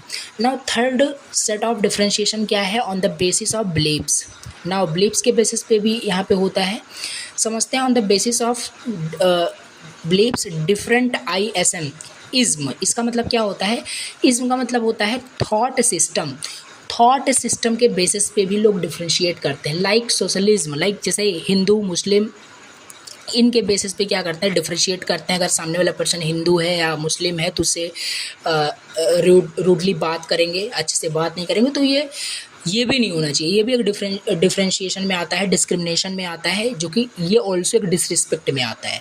इसका मतलब ये नहीं है कि आप सामने वाले पर्सन की रिस्पेक्ट कर रहे हैं, किसी भी वो रिलीजन का हो, आप सामने वाले पर्सन की रिस्पेक्ट कर रहे हो, ये चीज़ है आपका रिस्पेक्ट का सही मतलब। तो on the basis of thought system नहीं होना चाहिए डिफरेंशिएशन, ठीक है। And differentiate of info prevalent in society, तो मतलब कहने का क्या मतलब है कि बिलीव्स के बेसिस पे जो है डिफरेंशिएशन नहीं होना चाहिए। ओके, तो अब यहाँ पे हम देखते हैं, देखिए एक सेकंड, थोड़ा सा यहाँ पे लिखा है, this is founded on the misunderstanding that if the pre conditioning of the other match with mind the other is respectable और नॉट। देखो ये भी एक थोड़ा सा मिसअंडरस्टैंडिंग है, एक और मिसअंडरस्टैंडिंग है। लोग थॉट्स बना के चलते हैं, प्री कंडीशनिंग मतलब कि पास्ट एक्सपीरियंसेस को बना के चलते हैं, यानी मान के चलते हैं मान्यता। प्री कंडीशनिंग मतलब होता है मान्यता, यानी कि प्री कंडीशनिंग मतलब होता है कि सामने वाला पर्सन का जो पर्सनालिटी है, वैल्यू है, अगर वो मेरे वैल्यू से, मेरे पर्सनालिटी से मैच करेगा तब भी मैं उसकी रिस्पेक्ट करूँगा, अदरवाइज़ नहीं करूँगा। जैसे आप बहुत अमीर आदमी हो, अगर सामने वाला अमीर रहेगा तो तभी आप उससे बात करोगे, उसकी रिस्पेक्ट करोगे, अदरवाइज़ सामने वाला अगर गरीब पर्सन है तो आप उसकी डिसरिस्पेक्ट करोगे, उससे आप बात नहीं करोगे। तो ये भी आपका डिसरिस्पेक्ट का एक मतलब हो जाएगा, यानी ये भी आपके डिफरेंशिएशन में आएगा, डिस्क्रिमिनेशन में आ जाएगा। जबकि ट्रूथ इसका क्या है, truth behind is that pre conditioning and right understanding are two different things. तो जबकि यहाँ पे प्री कंडीशनिंग और राइट अंडरस्टैंडिंग दोनों अलग अलग चीज़ें हैं, ठीक है। Complete content of respect is we are complementary to each other. देखो ये सारी चीज़ें आपको उतना नहीं समझना है कि क्या चीज़ें लिखी हैं, बाकी जो इंपॉर्टेंस थी हमने यहाँ पे देखा। तो ये चीज़ है, डिफरेंशिएशन नहीं होना चाहिए। अगर आप रिस्पेक्ट बोल रहे हो कि सामने पर्सन में रिस्पेक्ट कर दो, देखो रिस्पेक्ट के अंदर हमने काफ़ी सारी चीज़ें पढ़ी, ठीक है, इंपॉर्टेंट था, इस वजह से हमने समझा। अब छोटे छोटे टॉपिक्स हैं, आप जल्दी जल्दी डिस्कस करते, बहुत छोटे छोटे आप टॉपिक्स यहाँ पे हैं। इंपॉर्टेंट आपके पहला ट्रस्ट था, रिस्पेक्ट था, छोटे छोटे टॉपिक्स हमें इसकी मीनिंग डेफिनेशन पता होनी चाहिए। देखिए पहला आपका ट्रस्ट हो गया, दूसरा रिस्पेक्ट हो गया। रिस्पेक्ट के अंदर काफ़ी सारी चीज़ें हमने देखी, ट्रस्ट के अंदर भी काफ़ी सारी चीज़ें देखी। इसके बाद नेक्स्ट आपका फीलिंग्स इन रिलेशनशिप आता है अफेक्शन। अफेक्शन क्या है बताया था आपको, अफेक्शन का मतलब होता है स्नेह। अफेक्शन की मीनिंग समझते हैं। Affection may be something that we can provide. Affection is something, देखो अफेक्शन कुछ ऐसी चीज़ हो सकती है that flows and moves from one person to another producing some emotion. It is the feeling of accepting other as my relative. देखो affection मतलब स्नेह, एक पर्सन को दूसरे पर्सन के प्रति क्या है, स्नेह है, यानी कि अफेक्शन में है। इसका अगर एक वर्ड में इसका डेफिनेशन समझे, अफेक्शन का मतलब क्या होता है। अफेक्शन एक फीलिंग होती है, जो कि affection is a feeling of accepting others, कि सामने वाले पर्सन को आप एक्सेप्ट कर रहे हो एज आवर रिलेटिव, कि वो भी आपका एक रिलेटिव है, ठीक है। कोई भी हो, सामने वाला पर्सन कोई भी हो, उसे आप क्या कर रहे हो, as my relative, as your relative उसे आप एक्सेप्ट कर रहे हो। यही होता है अफेक्शन, यानी उस पर्सन के प्रति आपका अफेक्शन है, यानी स्नेह है। ओके, तो यही है आपका अफेक्शन की मतलब, अफेक्शन का मतलब। तो जो फ्लो होता है वन पर्सन से दूसरे पर्सन के बीच में, जो कि कुछ इमोशंस वहाँ पे रहता है, और वो इमोशन क्या है, अफेक्शन है, स्नेह है। तो ये आपको याद रखना है इसकी meaning. It is the feeling of accepting others as my relative. Okay, so ये हो गया अफेक्शन। एंड इसके बाद नेक्स्ट यहाँ पे आपका फीलिंग्स इन रिलेशनशिप में क्या था, केयर था, ठीक है। केयर, केयर क्या है, केयर रेफर्स, और देखो केयर का मतलब क्या होता है, इसकी भी सही मीनिंग समझते हैं कि केयर का मतलब क्या होता है। हर पर्सन बोलते हैं कि मैं सामने वाले पर्सन की केयर करता हूँ, बट केयर का एक्चुअल मतलब समझते हैं आप, ठीक है। देखो केयर का मतलब होता है कि आप सामने वाले पर्सन्स के लिए क्या कर रहे हो, उसके प्रोटेक्शन के लिए आप काम कर रहे हो, यानी कि सामने वाले पर्सन्स के बॉडी एंड उसके हेल्थ को क्या कर रहे हो, आप प्रोटेक्ट कर रहे हो, देन इसका मतलब आप उसकी केयर करते हैं। केयर रेफर्स टू नर्चरिंग, यानी नर्चरिंग मीन्स कि आप उसे अच्छा न्यूट्रिशन दे रहे हो, ठीक है। तो उसका बॉडी मतलब नर्चर रहे, सामने वाले पर्सन का जो बॉडी है वो नर्चर रहे और प्रोटेक्ट करो आप उस सामने वाले पर्सन की बॉडी को of one with whom we are related. Then बोला जाएगा कि सामने वाले पर्सन की आप केयर करते हो, यानी सामने वाले पर्सन की बॉडी को नर्चर रखना, उसके बॉडी को प्रोटेक्ट रखना। देन इसका मतलब है कि आप सामने वाले पर्सन की केयर करते हो। Okay, so this develop absence of responsible towards the body of others, यानी कि रिस्पॉन्सिबिलिटी आप ले रहे हो सामने वाले पर्सन्स के बॉडी के ऊपर, उसका बॉडी मतलब प्रोटेक्ट रहे, बॉडी नर्चर रहे, ये चीज़ है। Specially when the other person, specially जब other person is inacceptable of taking care of himself, जब सामने वाला पर्सन खुद अपनी केयर अगर नहीं कर पाता है, तो अगर आप उसके रिलेशनशिप में हो, क्योंकि हम रिलेशनशिप पढ़ रहे हैं, उसी के अंदर फीलिंग्स हम पढ़ रहे हैं, तो ये आपकी रिस्पॉन्सिबिलिटी बनती है कि उसके सामने वाले पर्सन की आप केयर खुद करें। एंड केयर करने का मतलब क्या है, सामने वाले पर्सन की बॉडी को नर्चर रखें और उसके बॉडी को आप प्रोटेक्ट करें, ठीक है। देन इसका मतलब है कि आप सामने वाले पर्सन की केयर करते हैं। ये हो गया आपका केयर। इसके बाद गाइडेंस, देखो क्या क्या चीज़ें हमने देखी। ट्रस्ट देखा, रिस्पेक्ट देखा, अफेक्शन देखा, इसके बाद यहाँ पे आपका केयर देखा, इसके बाद गाइडेंस समझते हैं। गाइडेंस का हिंदी में मीनिंग समझें तो इसका मतलब होता है वात्सल्य, जो कि और भी ज़्यादा डिफिकल्ट यहाँ पे वर्ड है। तो गाइडेंस का मतलब समझते हैं कि वही जो बताया था आपको कि एक पर्सन दूसरे पर्सन को कुछ गाइड कर रहा हो, उसके गोल्स को अचीव करने के लिए उसकी हेल्प कर रहा हो। यहाँ पे लिखा है गाइडेंस भी आपकी एक फीलिंग होती है in relationship. Ensuring right understanding and feelings in other my relative is called guidance. मतलब सामने वाले पर्सन को आप गाइड कर रहे हो, ये भी एक फीलिंग होती है।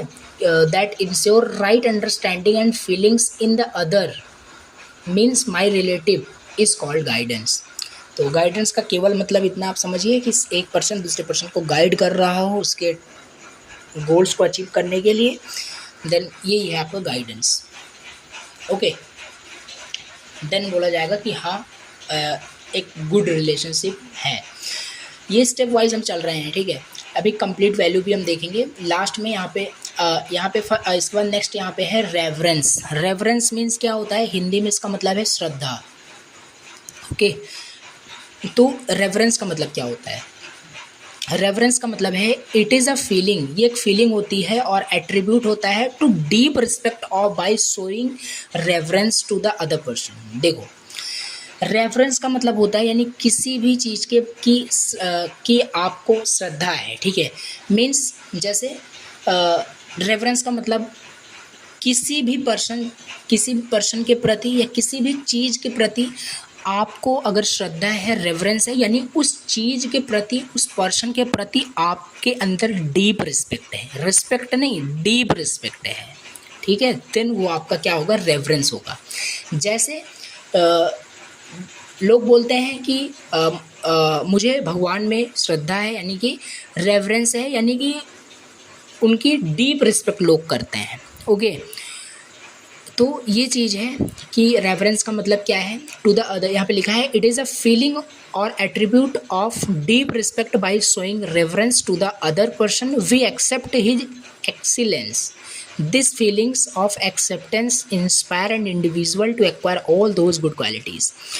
मतलब कोई दो पर्सन आपस में रिलेशनशिप में है, उसमें से किसी एक पर्सन ने कुछ अच्छा काम किया, ठीक है, कुछ अच्छा काम किया, या एक पर्सन जो कि बहुत ही ज़्यादा किसी भी काम में एक्सीलेंसी उसका है, ठीक है, बहुत ज़्यादा एक्सीलेंट है, तो उसको क्या कर रहे हो आप, उसे एक्सेप्ट कर रहे हो, उसके एक्सीलेंस को आप एक्सेप्ट कर रहे हो, ठीक है, उसके एक्सीलेंस को आप एक्सेप्ट कर रहे हो और उसको प्रेज कर रहे हो, ठीक है, प्रेज कर रहे हो। तो ये चीज़ है आपका रेफरेंस, यानी उसका आप डीप रिस्पेक्ट कर रहे हो, उसकी खाली आप रिस्पेक्ट नहीं कर रहे हो, उसकी डीप रिस्पेक्ट कर रहे हो, उसकी जो एक्सीलेंस है उसको एक्सेप्ट कर रहे हो, उसको इवेलुएट कर रहे हो, एक्सेप्ट कर रहे हो, उसे इंस्पायर कर रहे हो और भी अच्छे अच्छे काम करने के लिए, गुड क्वालिटीज़ को एक्वायर करने के लिए। ओके, रेफरेंस का मतलब ये होता है। तो छोटे छोटे आपको यहाँ पे मीनिंग इसका पता होना चाहिए, मतलब पता होना चाहिए। रेफरेंस मतलब होता है डीप रिस्पेक्ट किसी भी चीज़ के प्रति अगर है तो उसे हम रेफरेंस बोलते हैं, श्रद्धा बोलते हैं ना। इसके बाद है ग्लोरी। नेक्स्ट यहाँ पे फीलिंग्स क्या था, next feeling in the relationship वो है ग्लोरी। ग्लोरी मीन्स गौरव, means to attain excellence one has to make efforts, recognition of these efforts. देखो इसका मतलब क्या है, ग्लोरी मतलब गौरव। जैसे आपने कुछ अच्छा काम किया, आपको आप सपोज़ करिए आपने एग्ज़ाम में बहुत अच्छे मार्क्स लेके आए, क्लास में आपने टॉप किया, देन आपको मेडल दिया गया, ठीक है, आपको अवार्ड दिया गया, then it means you are now in the glory, आप गौरव में होंगे, ठीक है। तो अटेन करना एक्सीलेंस को has to make efforts, recognition of these efforts and the feelings thus develop for that person is called glory. जो फीलिंग वहाँ पे आपको उस टाइम मिलेगा, उसी फीलिंग्स को हम ग्लोरी बोलते हैं। जब आपको अवार्ड दिया जाएगा या आपको मेडल दिया जाएगा, आपने जो भी अच्छा काम किया, आपके एक्सीलेंस पे, आपको एक्सीलेंस पे अवार्ड दिया जाएगा, ठीक है। आपने जो भी एक्सीलेंसी परफॉर्म की, एग्ज़ाम में अच्छे मार्क्स लेके आए हो, तो उस टाइम जो आपकी फीलिंग्स होगी, उसी फीलिंग्स को हम ग्लोरी बोल रहे हैं, गौरव बोल रहे हैं, ठीक है। तो ये हो गया। नाउ इसी के साथ समझ लेते हैं ग्रैटिट्यूड। ग्रैटिट्यूड का हिंदी में मतलब है कृतज्ञता, जो कि that is very difficult word. ना ग्रैटिट्यूड समझते हैं। ग्रैटिट्यूड मतलब बताया था आपको, जैसे आपने एग्ज़ाम में टॉप किया, आपने एग्ज़ाम में बहुत अच्छे मार्क्स लेके आए, आपको अवार्ड दिया गया, आपकी जो फीलिंग्स थी वो ग्लोरी थी, ठीक है। ग्रैटिट्यूड मतलब कि अब आपने एग्ज़ाम में टॉप किया, क्लास में टॉप किया, ठीक है। तो क्या हुआ कि अब सिंपल सी बात है, आपको आपके स्टडीज़ में टीचर ने बहुत हेल्प की होगी, आपके फ्रेंड्स ने काफ़ी हेल्प की होगी, तो आप उन्हें ग्रैटिट्यूड शो करें, ठीक है। तो ये भी एक फीलिंग होती है, सामने वाले पर्सन को ग्रैटिट्यूड शो करना। Gratitude is a feeling for a person who has helped me a lot to achieve my excellence.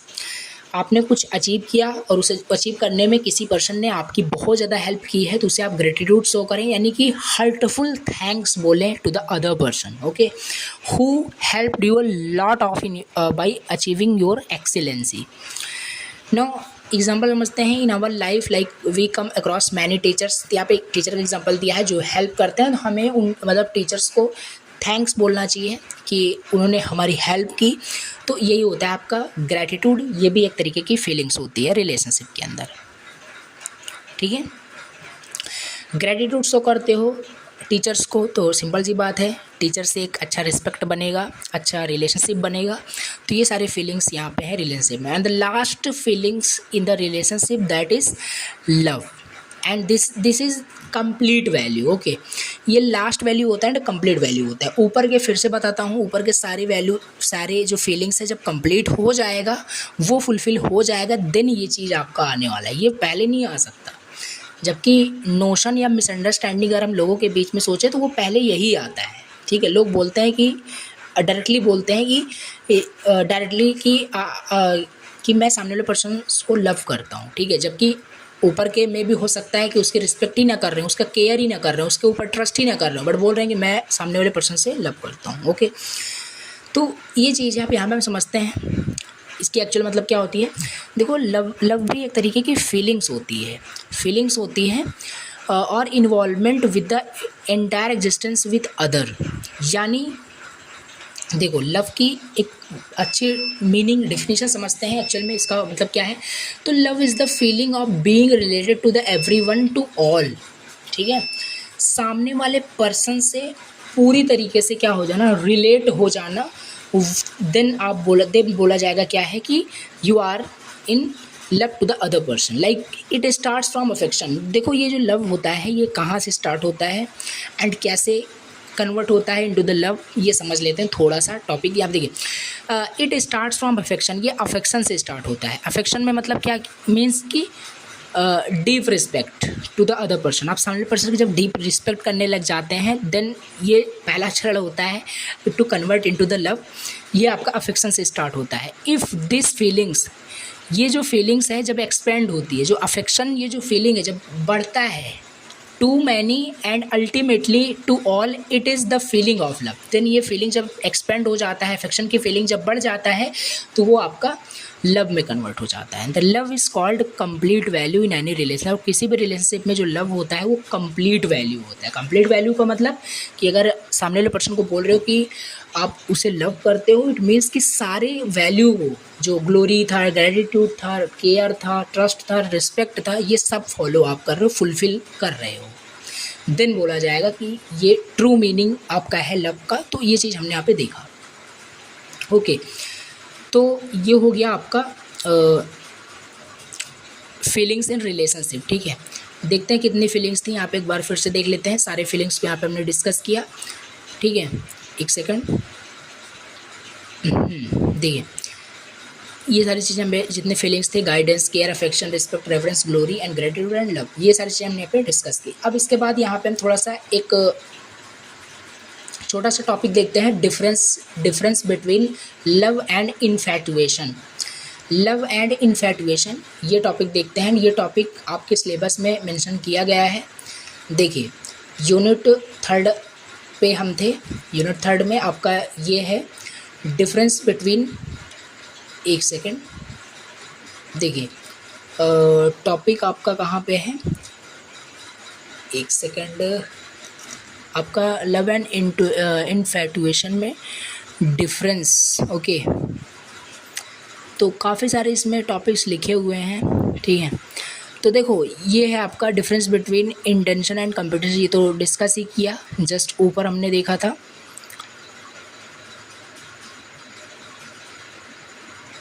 And differentiation हमने देखा, फिर understanding harmony in the society, and ये तो अभी जस्ट डिस्कस करने वाले हैं।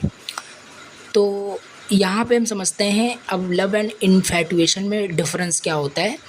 बाकी सिलेबस में मेंशन किया गया है, इसमें आप देखोगे डीपली, यहाँ पे मैंने देखा था मेंशन किया गया। बाकी इंपॉर्टेंट आपका क्वेश्चन है difference between love and infatuation. Okay, तो एक सेकंड ओपन करते हैं। देखो लव का मतलब तो आपको पता चल गया, इसकी मीनिंग क्या है। इन्फैटुएशन का मतलब समझते हैं। इन्फैटुएशन का मतलब होता है कि इन्फैटुएशन का मतलब होता है attraction to the body, attraction to the body sensation. Infatuation का मतलब होता है attraction to the body sensation. Okay, समझते हैं। द फीलिंग ऑफ लव, जो फीलिंग होता है लव का, is not something which is based on sensation. ये सेंसेशन और सेंसेशन पे बेस्ड नहीं होता है जो लव की फीलिंग होती है। ये तो बताया ना, कंप्लीट वैल्यू होती है सामने वाले की, आप पूरी तरह से रिस्पेक्ट करते हो, डीप रिस्पेक्ट करते हो, अफेक्शन से स्टार्ट होता है।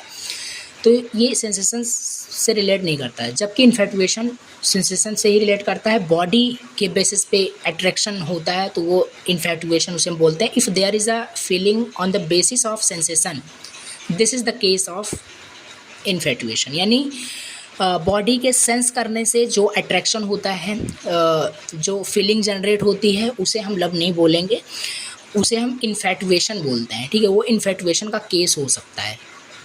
Where the sensual pleasure becomes a major role, it is a temporary and the feeling of love is permanent and continuous। जो ये इन्फैटुएशन, जो आपकी फीलिंग होती है, लव एंड इन्फैटुएशन दोनों अलग अलग है। लव जो फीलिंग होती है वो परमानेंट फीलिंग होती है, मतलब मीन्स कि जो लव की जो फीलिंग होती है वो आपका परमानेंट होता है, और वो नॉन सेंसेशन होता है, वो सेंसेशन से रिलेटेड नहीं होता है। जबकि इन्फैटुएशन वो सेंसेशन से रिलेटेड होता है ना, किस टाइप के सेंसेशन, यानी बॉडी सेंसेशन से रिलेटेड होता है। ठीक है, और वो आपका टेम्पररी होता है, कंटिन्यूस नहीं होता है। इसके बाद अब हम थोड़ा नेक्स्ट टॉपिक देखते हैं। ये हो गया आपका डिफरेंस बिटवीन लव एंड इन्फैटुएशन में देख लिया। इसी में और थोड़ा बहुत आप एक्सप्लेन कर सकते हो, बता सकते हो कि क्या चीज़ें करंट सिचुएशन में क्या चल रही है, और भी आप एक्सप्लेन कर सकते हो। नाउ ये आपका टोटल जो है आपका हार्मोनी इन फैमिली का जो पहला आपका पार्ट था यूनिट 3 का, ये कंप्लीट हुआ। ठीक है, अब हम यूनिट 3 का ही नेक्स्ट पार्ट देखते हैं, हार्मोनी इन सोसाइटी। देखो अगर आप फैमिली में हार्मोनी में रहना चाहते हो, तो जो फीलिंग्स बताई आपको, 7 से 8 फीलिंग्स बताई, उस फीलिंग्स को आप समझ लिए अच्छे से, उसको इम्प्लीमेंट अगर करते हो तो आप फैमिली में हार्मोनी से रह सकते हो। यानी फिर सिंपल सी बात है, डीप रिस्पेक्ट होगा हर एक पर्सन्स का फैमिली के अंदर, एक पर्सन्स के दूसरे पर्सन्स के बीच में, तो वो हार्मोनी क्रिएट हो जाएगा। नाउ मूव ऑन करते हैं next part of this unit, harmony in society. Now हमने सेकंड यूनिट में हार्मोनी इन ह्यूमन बीइंग, यानी ह्यूमन बीइंग को कैसे हार्मोनी में रहना है ये सीख लिया था। इसमें हमने हार्मोनी इन फैमिली भी देख लिया, समझ लिया। उसके बाद हारमोनी इन सोसाइटी अब समझते हैं सोसाइटी में हमें हारमोनी में कैसे रहना है। ठीक है, हारमोनी इन सोसाइटी में कैसे हारमोनी से रहना है, इसमें पहले तो हम समझेंगे सोसाइटी की मीनिंग क्या होती है। देखो, एक मिसअंडरस्टैंडिंग जो अभी तक हमने अपने थॉट में माइंड में क्रिएट किया था कि हम समझते हैं कि हमारे आसपास जो हमारे लोग हैं या जिस भी हम इन्वायरमेंट में रह रहे हैं, हम अपने आसपास के लोगों के घर को सोसाइटी बोलते हैं। हमारे आसपास जो भी लोग हैं, यानी हम बोलते हैं कि हम एक सोसाइटी में रह रहे हैं, जबकि सोसाइटी में हम नहीं रह रहे हैं। ठीक है, देखो बताता हूँ क्यों ऐसा बोल रहा हूँ। सोसाइटी का मीनिंग होता है कि ग्रुप ऑफ इंडिविजुअल जहाँ रह रहे हो, हैविंग कॉमन गोल, और उनके पास कॉमन गोल हो। ठीक है, लेकिन जबकि ऐसा नहीं होता है, हमारे आसपास सब डिफरेंट टाइप्स के लोग होते हैं, उनका कोई गोल भी नहीं होता है, just for time wasting individual होते हैं। बता रहा हूँ, ऐसा रियल लाइफ में भी होता है। बाकी हमारे आसपास किस टाइप के लोग होते हैं, देखो सोसाइटी तो हम उसे बिल्कुल भी नहीं बोल सकते। अभी तक माइंड में जो गलतफहमी चल रही थी कि हम बोलते थे हमारे आसपास जो भी लोग हैं, यानी जो भी सोसाइटी है, वो उसे हम सोसाइटी बोल रहे थे। तो सोसाइटी का मतलब ये होता है कि जहाँ पर ग्रुप ऑफ इंडिविजुअल लोग रह रहे हों। ठीक है, चलो ठीक है, बट उनके पास कॉमन गोल भी होना चाहिए। जो आपका गोल हो वो उनका भी गोल होना चाहिए, उनसे कॉमन गोल होना चाहिए। ऐसा नहीं as it is, common goal होना चाहिए। वो आपके गोल में हेल्प कर रहे हो, आप उनके गोल में हेल्प कर, तो ये सोसाइटी होती है। ठीक है, नाउ अब हमारे आसपास जो है उसे हम क्या बोलते हैं, समझते हैं। देखो, उसे हम क्राउड भी बोल सकते हैं, उसे हम बैटल फील्ड भी बोल सकते हैं, बट हर जगह ऐसा नहीं होता। काफ़ी जगह एक अच्छी सोसाइटी भी होती है जहाँ पे अच्छे लोग रहते हैं, कॉमन गोल के साथ एक दूसरे की हेल्प भी करते हैं।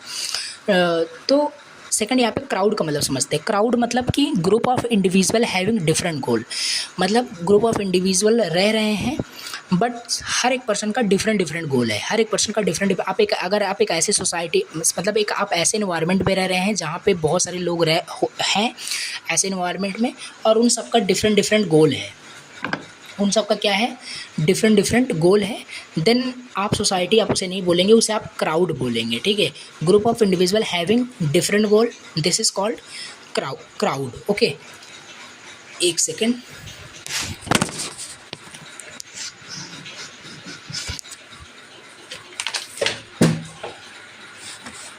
ओके, नाउ ये क्राउड हमने देख लिया। बैटल फील्ड, इसके बाद बैटल फील्ड में क्या होता है, group of individual having conflicting goal, मतलब ग्रुप ऑफ इंडिविजुअल भी है हमारे आसपास, बट कॉन्फ्लिक्टिंग गोल है। हर एक दूसरे के गोल्स में इंटरफेयर कर रहे हैं, कॉन्फ्लिक्टिंग गोल है, लड़ाई झगड़े हो रहे हैं आसपास के मतलब इन्वायरमेंट में, तो वो बैटल फील्ड हो जाएगा। ठीक है, तो देखो society, crowd and battle field, अब ये तीनों में से आप पहचानना, आप जिस भी सोसाइटी में, मतलब जिस भी इन्वायरमेंट में आप रह रहे हो, किस टाइप के इन्वायरमेंट में आप रह रहे हो। क्या वो कमेंट आपको करना है, अगर आप लेक्चर को यहाँ तक देख रहे हो तो कमेंट कर देना, 1 सेकंड ही लगेगा, कि आप किस मतलब टाइप के इन्वायरमेंट में रह रहे हो, सोसाइटी में हो या क्राउड में हो या बैटल फील्ड में हो। ओके, नाउ अब हम समझ लिए सोसाइटी की असली मीनिंग समझ लिए।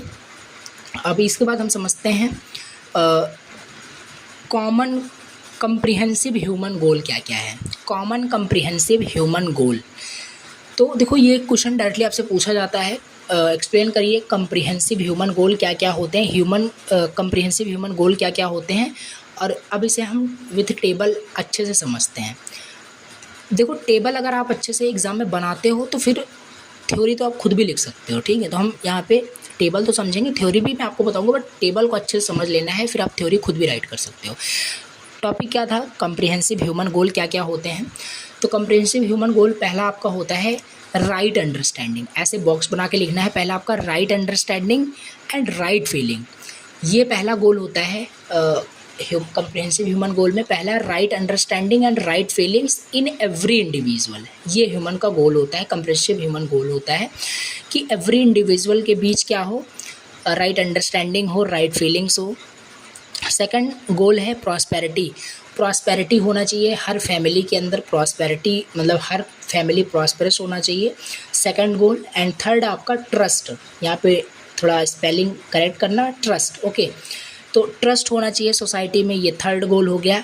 And the fourth goal is को एग्जिस्टेंस और म्यूचुअल हैप्पीनेस, को एग्जिस्टेंस और म्यूचुअल हैप्पीनेस। यानी विथ नेचर एंड एग्जिस्टेंस, यानी कि को existence with the nature existence, यानी आप नेचर को प्रोटेक्ट कर रहे हो, नेचर के एग्जिस्टेंस को आप प्रोटेक्ट कर रहे हो, तो ये सारे ह्यूमंस के गोल होते हैं। तो ये बेसिकली 4 मेन यहाँ पे कम्प्रिहेंसिव ह्यूमन गोल है। पहला, right understanding, right feelings in every individual, in every human beings. Second one is second आपका कम्प्रिहेंसिव ह्यूमन गोल में प्रॉस्पेरिटी इन एवरी फैमिली, यानी हर फैमिली में, एवरी फैमिली में क्या है, प्रॉस्पेरिटी होनी चाहिए। And next one is trust, trust यहाँ पे होना चाहिए सोसाइटी के अंदर। फियरलेसनेस होना चाहिए, मीन्स कि ट्रस्ट का मतलब फियरलेसनेस होना चाहिए। नाउ को एग्जिस्टेंस और म्यूचुअल हैप्पीनेस, को एग्जिस्टेंस और mutual happiness with nature existence, ठीक है। तो नेचर को भी हम प्रोटेक्ट कर रहे हैं। बाकी अब इसे हम डिटेल समझते हैं। तो ये टेबल आपको याद रखनी है, ठीक है, टेबल आपको याद रखनी है। अब इसे हम डिटेल से समझते हैं। एंड इसे डिटेल समझने से पहले यहाँ पे हम क्या करेंगे, थोड़ा सा इसके कुछ क्या है, इसके मिसअंडरस्टैंडिंग भी समझ लेते हैं। देखो, हमने यहाँ पे कम्प्रिहेंसिव ह्यूमन गोल समझ लिया, ठीक है। अब यहाँ पे हम समझते हैं कि ग्रॉस मिसअंडरस्टैंडिंग क्या है, करंट मिसअंडरस्टैंडिंग क्या है सोसाइटी के अंदर। ह्यूमन गोल जो है, ह्यूमन गोल जो राइट वाला है आपका, पहले हमने देख लिया कम्प्रिहेंसिव ह्यूमन गोल क्या क्या है। बट करंट सिचुएशन क्या है, करंट अगर सोसाइटी में देखें तो कम्प्रिहेंसिव ह्यूमन गोल का मतलब लोग अलग ही समझ रहे हैं। क्या समझ रहे हैं वो हम यहाँ पे देख लेते हैं, ठीक है। तो ये हो गया। अब देखिए, वो पहले स्टेप में आप हमारा क्या था, पहले स्टेप में था यहाँ पे देखिए रिप्लेस कर देते हैं लोग, मतलब कि लोगों का यहाँ पे थॉट्स यहाँ पे बताया गया जो करंट सिचुएशन में जो मिसअंडरस्टैंडिंग चल रही है। यहाँ पे फर्स्ट वाले गोल में बताया गया कि अजम्पशन रहता है उनमें, उनका गोल रहता है एज मनी इज़ एवरीथिंग। उनका पहला गोल यही होता है कि मनी हर चीज़, मतलब मनी ही सब कुछ है, ठीक है, मनी ही सब कुछ है। एवरी इंडिविजुअल के बीच में ये थॉट्स रहता है, जो कि ये क्या है, गलत है, ठीक है। ये मिसअंडरस्टैंडिंग हम समझ रहे हैं। एक्यूमुलेटिंग प्रॉस्पेरिटी, दूसरे स्टेप में क्या था वहाँ पे, प्रॉस्पेरिटी इन एवरी फैमिली। यहाँ पे क्या है, एक्यूमुलेटिंग एनीवे, हर चीज़ को वो कलेक्ट कर किए जा रहे हैं, ठीक है। अननेसेसरी चीज़ों को कलेक्ट किए जा रहे हैं प्रॉस्परस बनने के लिए। तो ये भी एक आपका मिसअंडरस्टैंडिंग ही है। बट ये कुछ फ्यू इंडिविजुअल के बीच में ही ऐसा होता है, ऐसा नहीं कि सारे लोग ऐसे करते हैं। डोमिनेशन एंड एक्सप्लॉयटेशन, उसके बाद वहाँ पे आपका क्या था, थर्ड मतलब गोल आपका ट्रस्ट था, यानी कि फियरलेसनेस, ट्रस्ट था सोसाइटी में, मतलब ट्रस्ट बनाना सोसाइटी में। लेकिन यहाँ पे क्या है, मिसअंडरस्टैंडिंग ये है कि फियर डर पैदा करना सोसाइटी में, ठीक है, उसके अपोजिट ही है। तो ये मिसअंडरस्टैंडिंग चल रही है करंट टाइम में। बात करें कुछ जगह तो ये चीज़ है domination, exploitation and fear in society, ये चीज़ यहाँ पे करना, तो ये भी क्या है, मिसअंडरस्टैंडिंग है। एंड मास्टरी एक्सप्लॉयटेशन, यानी नेचर के ऊपर, मतलब नेचर के ऊपर मालिक बनना, ठीक है, नेचर के ऊपर मालिक बनना, यानी mastery exploitation over natural existence, यानी नेचर के ऊपर मालिक बनना, नेचर को जैसे चाहे एक्सप्लॉयट करना। तो ये चीज़ भी मिसअंडरस्टैंडिंग के अंदर आ जाएगा। जबकि वहाँ पे क्या था, को एग्जिस्टेंस विद द नेचर था, ठीक है। तो ये चीज़ मिसअंडरस्टैंडिंग है, आज सोसाइटी में हो रहा है। तो ये चीज़ है, देखो, अगर ये चीज़ आपका पहला गोल, अगर कुछ जो इंडिविजुअल के बीच या एवरी इंडिविजुअल के बीच में अगर ये पहला गोल हम इसे मानेंगे तो इसका रिजल्ट क्या होगा, ऑब्सेशन ऑफ कंजम्पशन, प्रॉफिट और सेंसुअल प्लेजर। और अगर सोसाइटी में फियर होगा तो इससे टेररिज्म वॉर हो जाएगा। तो ये सारी चीज़ें हैं। अब देखो, इसमें आपको बहुत डिटेल्स नहीं समझना है। देखो, रिसोर्स का डिप्लीशन होगा, पॉल्यूशन होगा, नेचुरल क्लाइमेट्स होंगे। अगर नेचर के ऊपर आप नेचर को एक्सप्लोट करोगे, मास्टरी को एक्सप्लोटेशन करोगे, तो नेचुरल एग्जिस्टेंस क्या होगा आपका, सिंपल डिप्लेशन, रिसोर्स डिप्लेशन होगा, पोल्यूशन होगा, नेचुरल क्लाइमेट्स होगा। तो ये ग्रॉस मिसअंडरस्टैंडिंग है सोसाइटी में, जो कि यहाँ पे हमने देखा था। एंड अगर ऊपर हम देखें तो ये आपका कम्प्रिहेंसिव ह्यूमन गोल होता है, जो कि हमें इसे पढ़ना है, ठीक है, ना कि हमें इसे ऑब्जर्व करना है, इसे सीखना है, इसे नहीं, ठीक है। तो ये हो गया, ये तो मिसअंडरस्टैंडिंग हमने देख लिया। अब इसके बाद हम अब समझते हैं वन बाय वन क्या मीनिंग है। एक सेकेंड, देखिए, अब इसके बाद हमें वन बाय वन समझना है जो भी हम कम्प्रिहेंसिव ह्यूमन गोल अभी जस्ट ऊपर देखे। पहला राइट अंडरस्टैंडिंग था या राइट फीलिंग बोल लीजिए in every individual. Right understanding का मतलब क्या होता है? देखो ये थ्योरी मैं आपको पूरा पढ़ के नहीं बताऊंगा, आपको बिल्कुल ईजी है। अब राइट अंडरस्टैंडिंग का मतलब है कि राइट अंडरस्टैंडिंग का सिंपल मतलब है समाधान, किसी भी चीज़ का समाधान, ठीक है, किसी भी समस्या का समाधान। राइट अंडरस्टैंडिंग, देखो अगर आपके अंदर राइट अंडरस्टैंडिंग होगी, भाई आप खुद से भी राइट कर सकते हो, अगर राइट अंडरस्टैंडिंग आपके अंदर होगी तो आप किसी भी सिचुएशन को हैंडल कर सकेंगे आसानी से, किसी भी प्रॉब्लम को सॉल्व कर पाएंगे, किसी प्रॉब्लम का आप सोल्यूशन दे पाएंगे यानी समाधान कर पाएंगे। राइट अंडरस्टैंडिंग ये होगी। तो क्या क्या चीज़ें आप कर सकते हो, ये चीज़ें आपको यहाँ पे लिखनी है, थोड़ा बहुत थ्योरी आपको राइट करना है।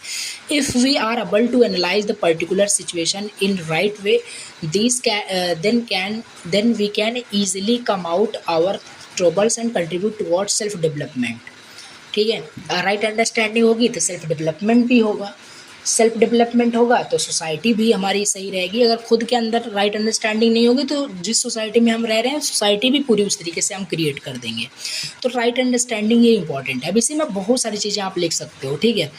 तो ये है in the absence of right understanding, अगर राइट अंडरस्टैंडिंग नहीं होगा then a person remains disturb, तो पर्सन जो है वो डिस्टर्ब हमेशा रहेगा और दूसरों को भी डिस्टर्ब करेगा। ओके, तो राइट अंडरस्टैंडिंग होना बहुत ज़्यादा ज़रूरी है।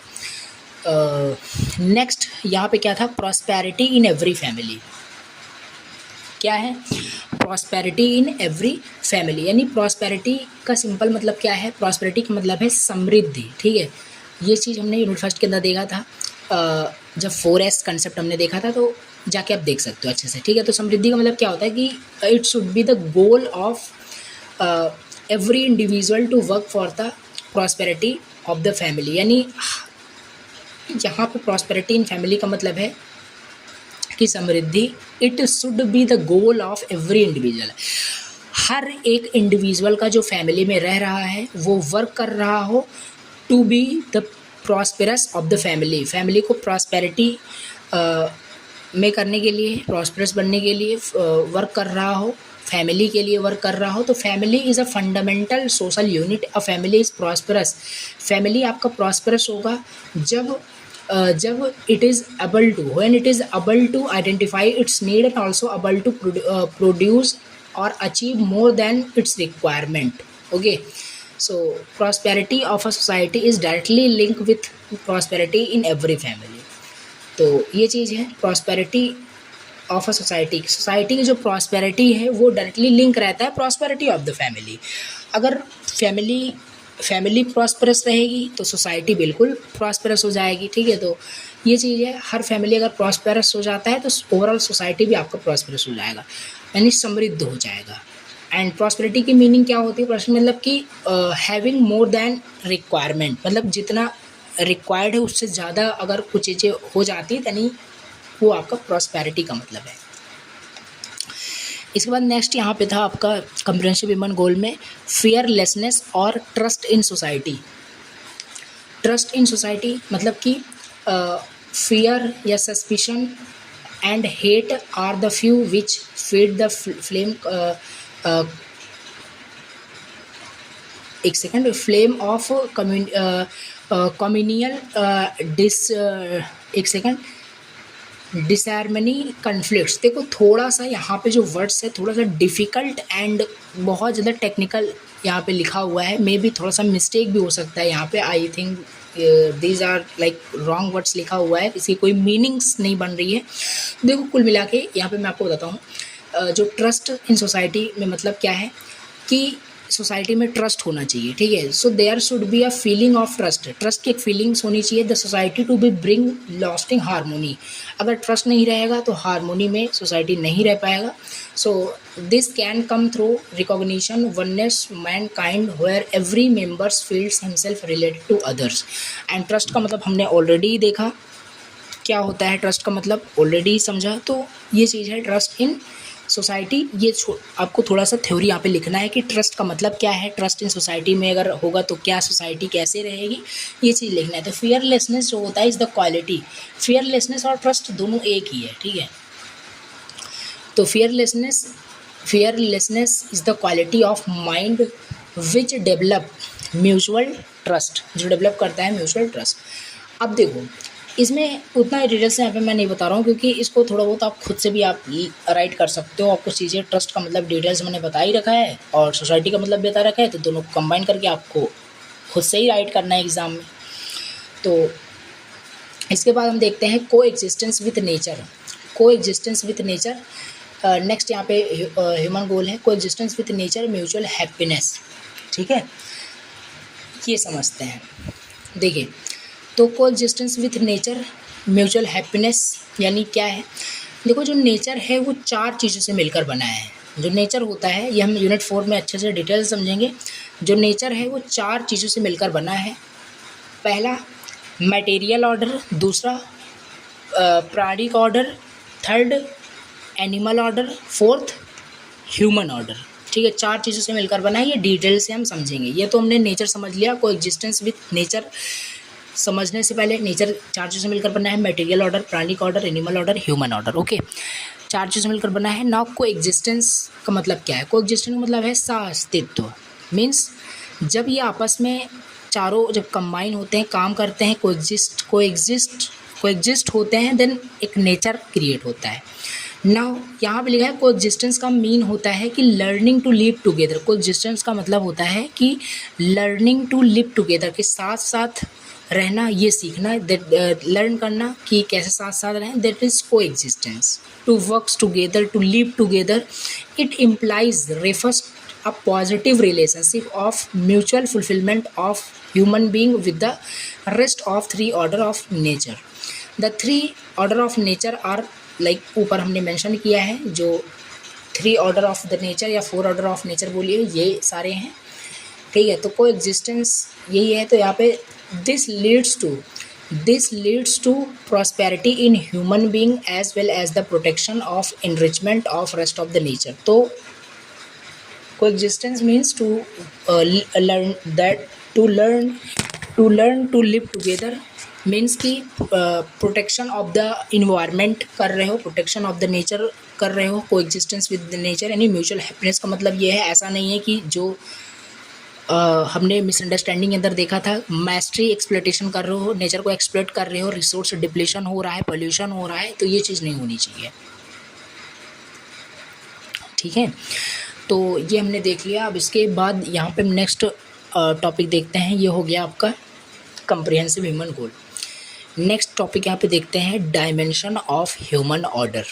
देखो, ह्यूमन ऑर्डर के कितने डायमेंशन हैं। डायमेंशन ऑफ ह्यूमन ऑर्डर ये देखते हैं। डायमेंशन ऑफ ह्यूमन ऑर्डर, पहला आपका है एजुकेशन, दूसरा है हेल्थ, तीसरा है प्रोडक्शन, फोर्थ है जस्टिस, फिफ्थ है एक्सचेंज। ठीक है, एजुकेशन को हम संस्कार भी बोल सकते हैं, हेल्थ को सेल्फ रेगुलेशन बोल सकते हैं, प्रोडक्शन को वर्क बोल सकते हैं, जस्टिस को प्रिजर्वेशन एंड एक्सचेंज को स्टोरेज बोल सकते हैं। अब देखो, इस डायमेंशन को आपको खुद पढ़ना है। ठीक है, खुद स्टडी करना है। इसमें इसी वर्ड में लिखा हुआ है। देखो, 5 बेसिक डायमेंशन होते हैं ह्यूमंस का सोसाइटी के अंदर, जो कि एबव मेंशन किया गया है। पहला एजुकेशन, संस्कार, health, self regulation, production, work, justice, preservation, exchange, storage. So ये सब इंटरकनेक्टेड होते हैं। We can see a primary of dimension with the goal as पहला एजुकेशन संस्कार। एजुकेशन संस्कार, एजुकेशन संस्कार का मतलब क्या है। एजुकेशन संस्कार मतलब है लीड टू राइट अंडरस्टैंडिंग, यानी अगर आपके अंदर राइट अंडरस्टैंडिंग है, राइट फीलिंग्स है, that mean you are an educated person, यानी आपके अंदर संस्कार है। ओके, देन दूसरा हेल्थ हो गया। Health means self regulation, lead to prosperity, यानी आप प्रॉस्परस रहते हो, it means you are a healthy person. Self regulation, self introspections हो आप। ठीक है, तो ये सेकंड हो गया डायमेंशन। थर्ड आपका प्रोडक्शन वर्क। प्रोडक्शन वर्क में lead to prosperity and coexistence, lead to prosperity and coexistence in nature. ठीक है, आप नेचर को एक्सप्लॉइट ना कर रहे हो, नेचर को प्रॉस्पेरिटी में कर रहे हो। ठीक है, नेचर में कुछ आप प्रोड्यूस कर रहे हो, ना कि एक्सप्लोइट कर रहे हो। तो प्रोडक्शन वर्क यहाँ पे विद द नेचर यहाँ पे मेंशन किया गया है। कुछ आपको यहाँ पे लिखना है, और भी यहाँ पे देखो छोटे छोटे टर्म में हमने इसका मेन पॉइंट्स बता दिया है। इसमें बहुत सारी चीज़ें आपको लिखनी है और लिख भी सकते हो। जस्टिस प्रिजर्वेशन में क्या होता है, lead to fearlessness and coexistence, यानी कि फियरलेसनेस नहीं होना चाहिए with the nature in the society. Okay now next यहाँ पे एक्सचेंज स्टोरेज। एक्सचेंज स्टोरेज में क्या है, lead to prosperity and fearlessness, lead to prosperity and fearlessness, exchange storage. अब देखो ये जो शॉर्ट में हमने देखा, ये सब डिटेल्स में लिखा हुआ है। एजुकेशन संस्कार का मतलब समझ में आपको आ गया है कि राइट अंडरस्टैंडिंग होगी, राइट फीलिंग्स होगी, देन हम क्या कर सकेंगे, सही डिसीजन ले पाएंगे। ठीक है, lead to right understanding and right feelings, that shows that you are an educated person. यहाँ पे और भी सारी चीज़ें लिखी हुई हैं, आप इसे जब पढ़ोगे। देखो, sanskar is to develop the basic acceptance of the harmony at the various level and the commitment to living life accordingly. मतलब education is develop right understanding of the harmony at all levels of being, self, entire existence, individual, family, society and nature existence। यानी कि जो चार harmony at all levels थे, individual, family, society and nature, इन सब में harmony में right understanding होना, यही होता है आपका एजुकेशन, यानी कि संस्कार। ओके, तो second one is health self regulation. ये भी ऊपर मैंने आपको बताया, इसको आप खुद से भी आप स्टडी कर सकते हैं। सेल्फ रेगुलेशन रहोगे तो आपका हेल्थ अच्छा रहेगा। तो ये चीज़ है, प्रोटेक्शन ऑफ द बॉडी कैसे करनी है, ये चीज़ इसमें थोड़ा बहुत एक्सप्लेन किया गया है, इसे आपको खुद से पढ़ना है। प्रोडक्शन वर्क थोड़ा समझते हैं कि कैसे हम नेचर में क्या चीज़ प्रोड्यूस करेंगे। नेचर में कुछ प्रोड्यूस करने के लिए पहले चीज़ हमें पता होना चाहिए कि क्या हमें प्रोड्यूस करना है ना, कैसे उसे हम प्रोड्यूस करेंगे। ठीक है, ये दो चीज़ आती है। तो क्या हमें प्रोड्यूस करना है, इस पे what to produce, we have produce physical facility required by nurturing, protection and right utilization of the body. हमें वो चीज़ प्रोड्यूस करनी है नेचर में जो राइट यूटिलाइजेशन हो बॉडी का, ठीक है, बॉडी नर्चर हो, बॉडी का प्रोटेक्शन हो, ऐसा कोई हार्मफुल चीज़ प्रोड्यूस नहीं करना है इन द नेचर। तो ये चीज़ है। हाउ टू प्रोड्यूस, कैसे करना है, वो चीज़ ऐसी चीज़ हमें प्रोड्यूस करना है जो कि साइक्लिक हो। साइक्लिक होने का मतलब है एक टाइम पीरियड के बाद वो ऑटोमेटिकली क्या हो, डिस्पोज हो जाते हो। ठीक है, मतलब ये चीज़ यहाँ पे कहने का मतलब है। जस्टिस यहाँ पे एक सेकंड, साइक्लिक होना चाहिए नेचर में जो भी चीज़ आप प्रोड्यूस कर रहे हो, ये कहने का मतलब है production process is cyclic. when the resources utilize in the process return to their original state in due course of life cycle। ठीक है, एक टाइम पीरियड के बाद वो ऑटोमेटिकली अपने जो रियल स्टेट है उसमें, ओरिजिनल स्टेट में वो आ जाए, ऐसा कुछ आपको प्रोड्यूस करना है जो कि हार्मफुल नहीं होना चाहिए नेचर के अंदर। ओवरऑल कहने का मतलब ये है। ठीक है, तो ये हो गया आपका यूनिट थर्ड का कंप्लीट वन शॉट लेक्चर, और इसके अंदर हमने सारे टॉपिक्स लगभग डिस्कस किए हैं। आपके यूनिट थर्ड के सारे टॉपिक डिस्कस किए हैं, जितने भी मतलब इम्पोर्टेंट टॉपिक हैं जो भी सिलेबस में है। तो एक बार ब्रीफ समरी लेते हैं क्या क्या हमने देखा। शुरुआत में हमने पहले फर्स्ट पार्ट देखा था, understanding harmony in family, family का मतलब हमने समझा। ठीक है, फिर हमने रिलेशनशिप की एक सही मीनिंग समझी। ठीक है, मिसअंडरस्टैंडिंग हमने दूर किया। फिर फीलिंग्स एंड रिलेशनशिप में 7 से 8 फीलिंग्स थे, ये बहुत डिटेल से हमने समझा। ठीक है, और ट्रस्ट के बारे में हमने देखा, ट्रस्ट का एक्चुअल मीनिंग क्या होता है, नेचुरल एक्सेप्टेंस और एबिलिटी के बेसिस पे कैसे ट्रस्ट को लोग गलत समझते हैं। ठीक है, डिफरेंस करके देखा इंटेंशन एंड कॉम्पिटेंस में। इसके बाद रिस्पेक्ट को बहुत डिटेल से समझा, डिसरिस्पेक्ट कितने टाइप से होते हैं, 3 टाइप से होते हैं, ये देखा। फिर मिनिमम कंटेंट रिस्पेक्ट का क्या होता है, ये डिस्कस किया। फिर डिफ्रेंशिएशन क्या होता है, रिस्पेक्ट के बेसिस पे लोग डिफ्रेंशिएट करते हैं, एक पर्सन को दूसरे पर्सन में डिफ्रेंशिएट करते हैं, ये भी हमने डिस्कस किया विद द टेबल ना। उसके बाद अफेक्शन देखा, केयर देखा, ये सब यानी कि फीलिंग्स इन रिलेशनशिप जितने भी थे सब डिटेल से यहाँ पे हमने देखा। छोटे छोटे पॉइंट्स में 2-2 मार्क्स में ये क्वेश्चन पूछे जा सकते हैं, कंबाइन करके 7 मार्क्स में पूछा जा सकता है। एंड कंप्लीट वैल्यू लब के बारे में भी यहाँ पे इसकी सही डेफिनेशन क्या होती है, एक्चुअल मीनिंग क्या होती है, ये देखा। इनफैक्चुएशन क्या होता है, attraction to the body of the sensation, ये हमने डिस्कस किया। दोनों में डिफरेंस क्या होता है, डिटेल से ये देखा। फिर इसके बाद हमने नेक्स्ट पार्ट देखा, हार्मोनी इन सोसाइटी, सोसाइटी क्या होता है। एक्चुअल में सोसाइटी की मीनिंग अभी तक सही से क्लियर नहीं थी, ये क्लियर हो गई कि क्या होता है कि group of having group of individual with common goals. Okay, ये सोसाइटी होती है। इसके बाद कंप्रिहेंसिव ह्यूमन गोल में हमने ये देखा, right understanding in every individual, prosperity and trust and coexistence with the nature, ये देखा। मिसअंडरस्टैंडिंग क्या है, ये देखा। ह्यूमन गोल्स के साथ क्या क्या मिसअंडरस्टैंडिंग है, फिर इसी को एक्सप्लेन किया। इसके बाद फिर हमने देखा कि क्या क्या डायमेंशंस हैं क्या क्या डायमेंशन है ह्यूमन ऑर्डर का, तो 5 यहाँ पे डायमेंशन है, एजुकेशन, संस्कार, health, self regulation, production work, justice, preservation, exchange tourism. मे भी हो सकता है आपको डायमेंशन थोड़ा सा डिफिकल्ट टू अंडरस्टैंड समझने में हो रहा हो, बट जब नोट्स आपके पास रहेगा, खुद आप इसे 1-2 बार पढ़ोगे तो अच्छे समझ में आ जाएगा, क्लियर हो जाएगा, क्लैरिटी हो जाएगी। ओके, तो डायमेंशन ऑफ ह्यूमन ऑर्डर देखा है, एंड ये टॉपिक आपका इस यूनिट का लास्ट टॉपिक था। तो ओवरऑल आपका यूनिट 3 इस तरीके से कंप्लीट हुआ। नाउ नेक्स्ट लेक्चर के अंदर हम यूनिट 4 का वन शॉट कवर करेंगे, जिसमें कि आपका कंप्लीट यूनिट 4 होने वाला है। ठीक है, तो इसमें ओवरऑल यहाँ पे हमने सारी चीज़ें देखी। ठीक है, अब देखो इसमें काफ़ी सारी चीज़ें हैं, जैसे यहाँ पे देखो ये चीज़ हमने देखा, समाधान, समृद्धि, ये सब आपका वही है जो अभी हमने देखा था। क्या बोलते हैं, राइट अंडरस्टैंडिंग, ये सारी चीज़ें वो सेम चीज़ लिखा है। इसमें काफ़ी चीज़ें और एलिब्रेट करके यहाँ पे सिलेबस में मेंशन कर दिया है, इस वजह से ये काफ़ी लेंदी आपका सिलेबस लग रहा है। बाकी इसमें सारे टॉपिक आप जब देखोगे उठा करके तो सारे टॉपिक्स यहाँ पे आपके कवर हुए हैं। ओके, सो नेक्स्ट लेक्चर के अंदर यूनिट 4 स्टार्ट करेंगे, understanding harmony in nature and existence. And ये यूनिट काफ़ी छोटी यूनिट है, इसे भी हम वन शॉट लेक्चर के अंदर कवर कर रहे होंगे। देन फिर हम यूनिट 5 कवर करेंगे। मिलते हैं नेक्स्ट लेक्चर के अंदर। Thank you so much for watching the lecture. Channel पर अगर फर्स्ट टाइम विजिट किया हो तो प्लीज़ चैनल को सब्सक्राइब करना, बहुत ज़्यादा मोटिवेशन मिलता है, और अपने फ्रेंड्स का प्लीज़ शेयर कर देना, और लेक्चर को प्लीज़ लाइक कर देना। Okay, thank you so much.